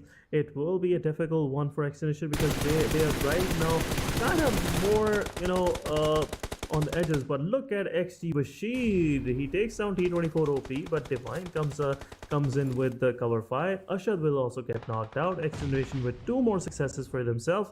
It's time that Aegon X8 will push forward, but XGeneration will confirm those elimination points for themselves. Divine is the solo survivor, which will get an angle from Aegon X8 and can possibly get eliminated. But there you go. Stage 9 is there. Divine is making sure he just bites more into the back of XGeneration, putting them on a kind of an uncertain situation for them to push forward. Alpha Boy is low on HP. The moment the guy will come in the open, Aegon X8 will have an eye on him and will confirm that kill as well. But Playzone will take the final player from 7th element, keeping the 3rd rank, which is again a good performance. 10 points in total from the side of Team 7th element. But this time Aegon X8 pushing forward. Alpha Boy with the nade, taking down IQ. It's a 3 versus 3 situation. Thug is moving forward. Aegon X8 is there. Blade is trying to push forward, but Ghost have to play his role. Alpha Boy low on HP. Shami Hacker is there on the left side, and Thug and Alpha Boy pretty close to the wall, make it difficult for themselves because utilities will be dropping in, and it will be difficult for them to maneuver right, left, center, because that's where the problem starts. But Ghost with the utility, Alpha Boy taking down Aegon X8, IQ with his Molotov. So it's a 3 versus 3 situation. So 50-50 chances for both of these teams to win this fight. But another nade comes in. Alpha Boy low on HP. It could be a following utility from Ghost. But Shami's position is still unknown, and the guy can be a big thorn in the side of Team Aegon X8. Look at this, the way this guy is popping in, and a Ghost will take him down, and Alpha Boy is also low on HP. So 3 versus 1 now, and Aegon will confirm the 3rd chicken dinner for the day, and it's another winner chicken dinner for Team Aegon X8. XGeneration came pretty close, just got a smell of that chicken dinner. Just got the smell of that chicken dinner, but couldn't taste it because Aegon X8, they mean like, and we are just stocking it for the Eid, or maybe some iftaris. So let it be with us. So another one down for Aegon, and they played 12 matches, won 6 of them, which is in itself another record, which I'm seeing not many teams to hold by this time. But 24 points, 14 eliminations in total. Guys are running with the first spot. Hannah, what are we gonna do with it? Should we just just let these guys not to play anymore? Because I believe Aegon X8, the way they're playing it, making it more difficult for all the other teams out there. Guys, GG's to the players of Aegon, but give us a break, guys. Give us a break. We'll be right back.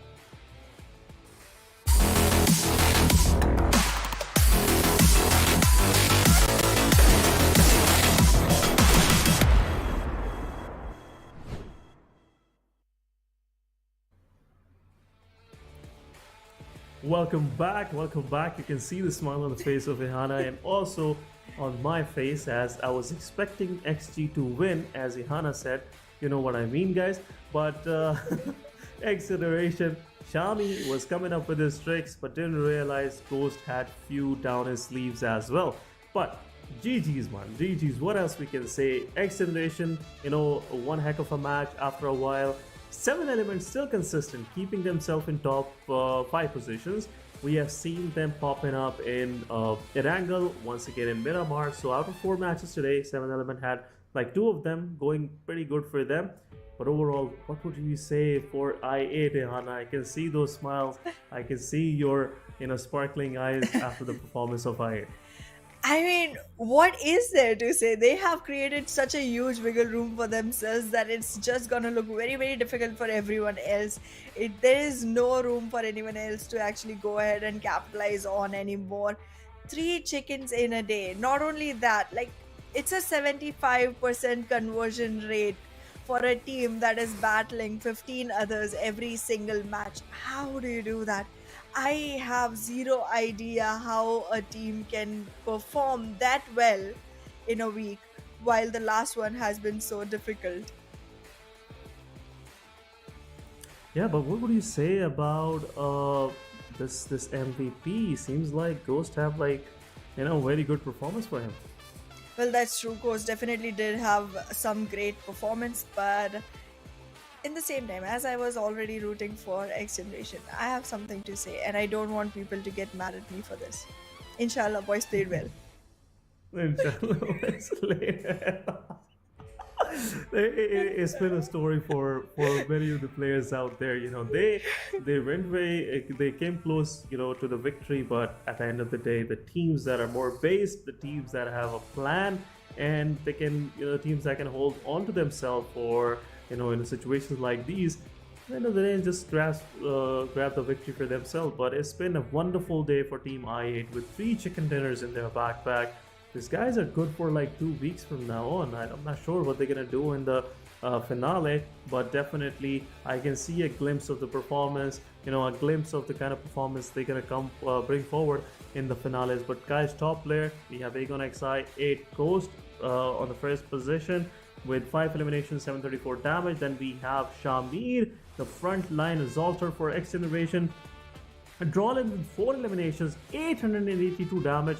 Just keep in mind, Magnus Esports got eliminated pretty, early, especially, if we see this game, kind of mid-game, Magnus was out for the lobby, but rest of the players, these are the 2 surviving teams for the final fight. Psycho, which is Alpha Boy, I guess so, or yeah, today he might be using a different name, with 4 eliminations for himself. Uzum with highest number of assists in the match summary, as it said. And again, a very good performance by Aegon XI. But looking at the match summary, looks like it's more of an Aegon summary than rest of the team summary. I can see Shamir Boy popping up in 3 or even 4 of these stats, where in the highest elimination he got 4, in highest damage he got the second highest one, in the highest assist he got 3 assists for his team, and in the healing done 405 healing for himself. So been busy for quite some time, and XGeneration have showed with their performance that these guys are constantly aiming for those high kill games. Absolutely. And I mean, I am still gonna hope for a chicken from these guys eventually. I'm proud that they went all the way to the second position. They shouldn't have backed up against that wall, like you said. But yeah, I guess in that moment itself, they did not, know as well. They weren't as wise in that specific moment and fell prey to Aegon XI. You shouldn't be underestimating a team like that. They definitely have a lot of experience and a great amount of, confidence to roll around with. Plus also a wiggle room to actually afford taking high risks with.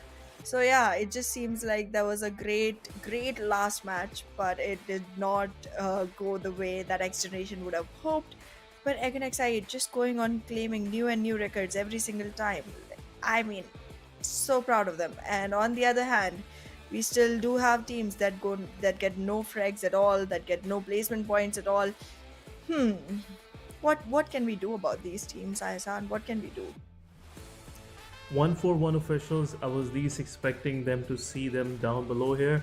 H2E, same thing, but Team Star, they're not learning from their mistakes, as Negative Esports and HellRaisers are also. But in the fight which Team Star lost their player wasn't a good strat. The way they're splitting up in a distant ridges from their players, they cannot give them that cover which is much needed, guys. But we'll move toward the overall ranking for this week so far. 12 matches being played. Aegon XI with 6 wins with a conversion rate of 50%. 70 placement points, out of which there are like 60 placement points only coming from the chicken dinners. Yep. So just look at the performance. So again, elimination points 100 plus. So the century in the elimination points as well. Regicides on the other side, they are just trailing behind quite, around 48 points of a difference for them now, which is hard to grab. But R3G should be happy with the second position. XGeneration, a massive improvement today, 110 points, third position. But second page is where the problem starts for most of these teams. QWERTY, unfortunately, they improved a lot throughout the day, but they couldn't make it to the top 12 as I was expecting. 41 points. Top 12 was not that far. At least a 6 to 8 point would do good for them. Would at least place them pretty close to that position. But overall, HellRaisers, not major changes. Not Esports, not happy to see them down below. Freestyle and the Faulty Devils, Team QWERTY, Team Negatives, all three of these teams have a potential to actually go for the first page. Negatives with an improved position this week. Looks like they have some plans for the finale, but man, you guys have to amp up. You guys have to just come up with a plan, or I can say more practice as a team. Yep. Because we can clearly see it. Even we don't know what kind of communication is happening between you guys, but we can clearly see there's a lack of communication, there's a lack of planning, and which is biting in the back for them quite some time, and it's not a good sign for them to actually play on this big stage. Look at that. I mean, rank. I feel like by the end of the week, we will definitely have one team that has double-digit chickens, and it's gonna be Aegon XI8, and that'll be the only team that will be, crossing the century for chicken placements. Yep, and we can see 10 chicken dinners could have a big effect on to the placement points, because you can see they have played 33 matches, and out of those 33 matches they won 8 matches, out of which they won 6 matches this week, and around 80 points are only placement points. So if you take out those 8 matches out of these 33, 25 matches, they managed to get only few of like 40 placement points. Yep. But elimination points are on point. 3x on the other side, pretty aggressive squads, 183 placement points. 7th Element still managing themselves in top 3, and so far kind of consistent. I'm pretty sure in coming 2 days we're gonna see some chicken dinners from them. There are also another team with the highest number of chicken dinners. But on the second page, few things are not changing, which is the position of Team Negatives, Team HellRaisers. Faulty Devils, they have slightly improved. QWERTY, they somewhat are close to the first page. Then we have 141 officials. Don't want to see them here because the way they performed in the first week of the league play, I'm hoping to see them on the first page as well. But some things are not working out for team.The 52 Esports as well. Absolutely. And I mean, do we even have to talk about team.The, Team Negatives, and HellRaisers? I just feel like, I don't want to be mean, but I'm not finding anything good to say for them. team.The, great job getting that one chicken, but that's all I can say for these teams, considering the way the things are right now. It's just getting more and more difficult to be able to support the underdogs going further from here, because they are not even trying at this point. It seems like they've just given in. But yes, looking at the max eliminations, Miracle has finally been dethroned. Just by a little bit, but finally. It took really long though.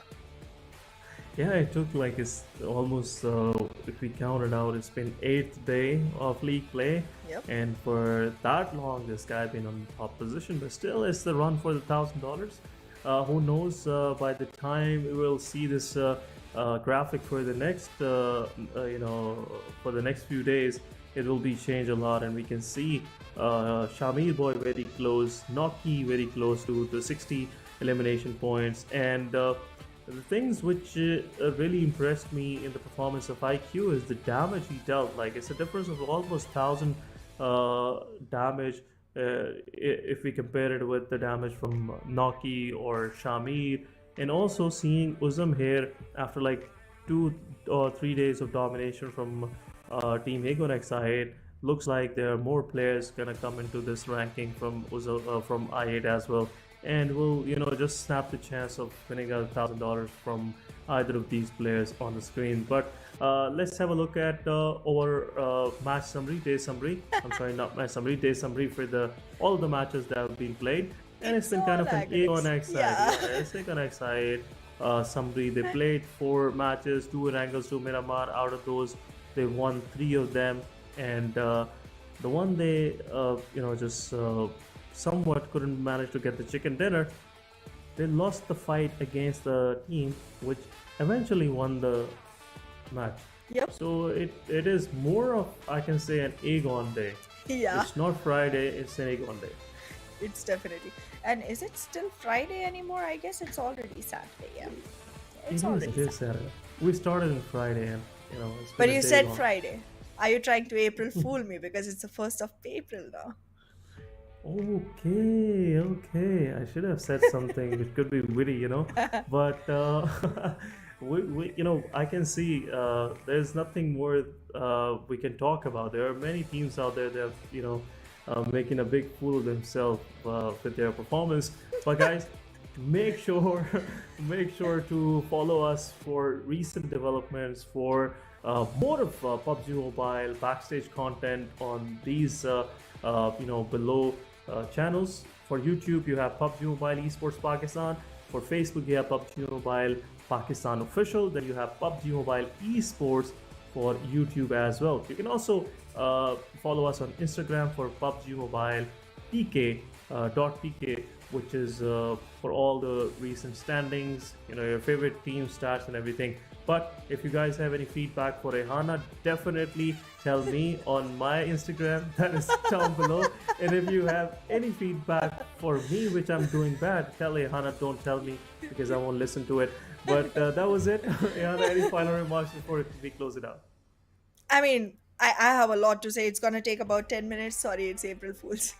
I'm kidding. I wanted to come up with something better, but Ehsan just took all better lines. So I'll just say bye-bye. Take care.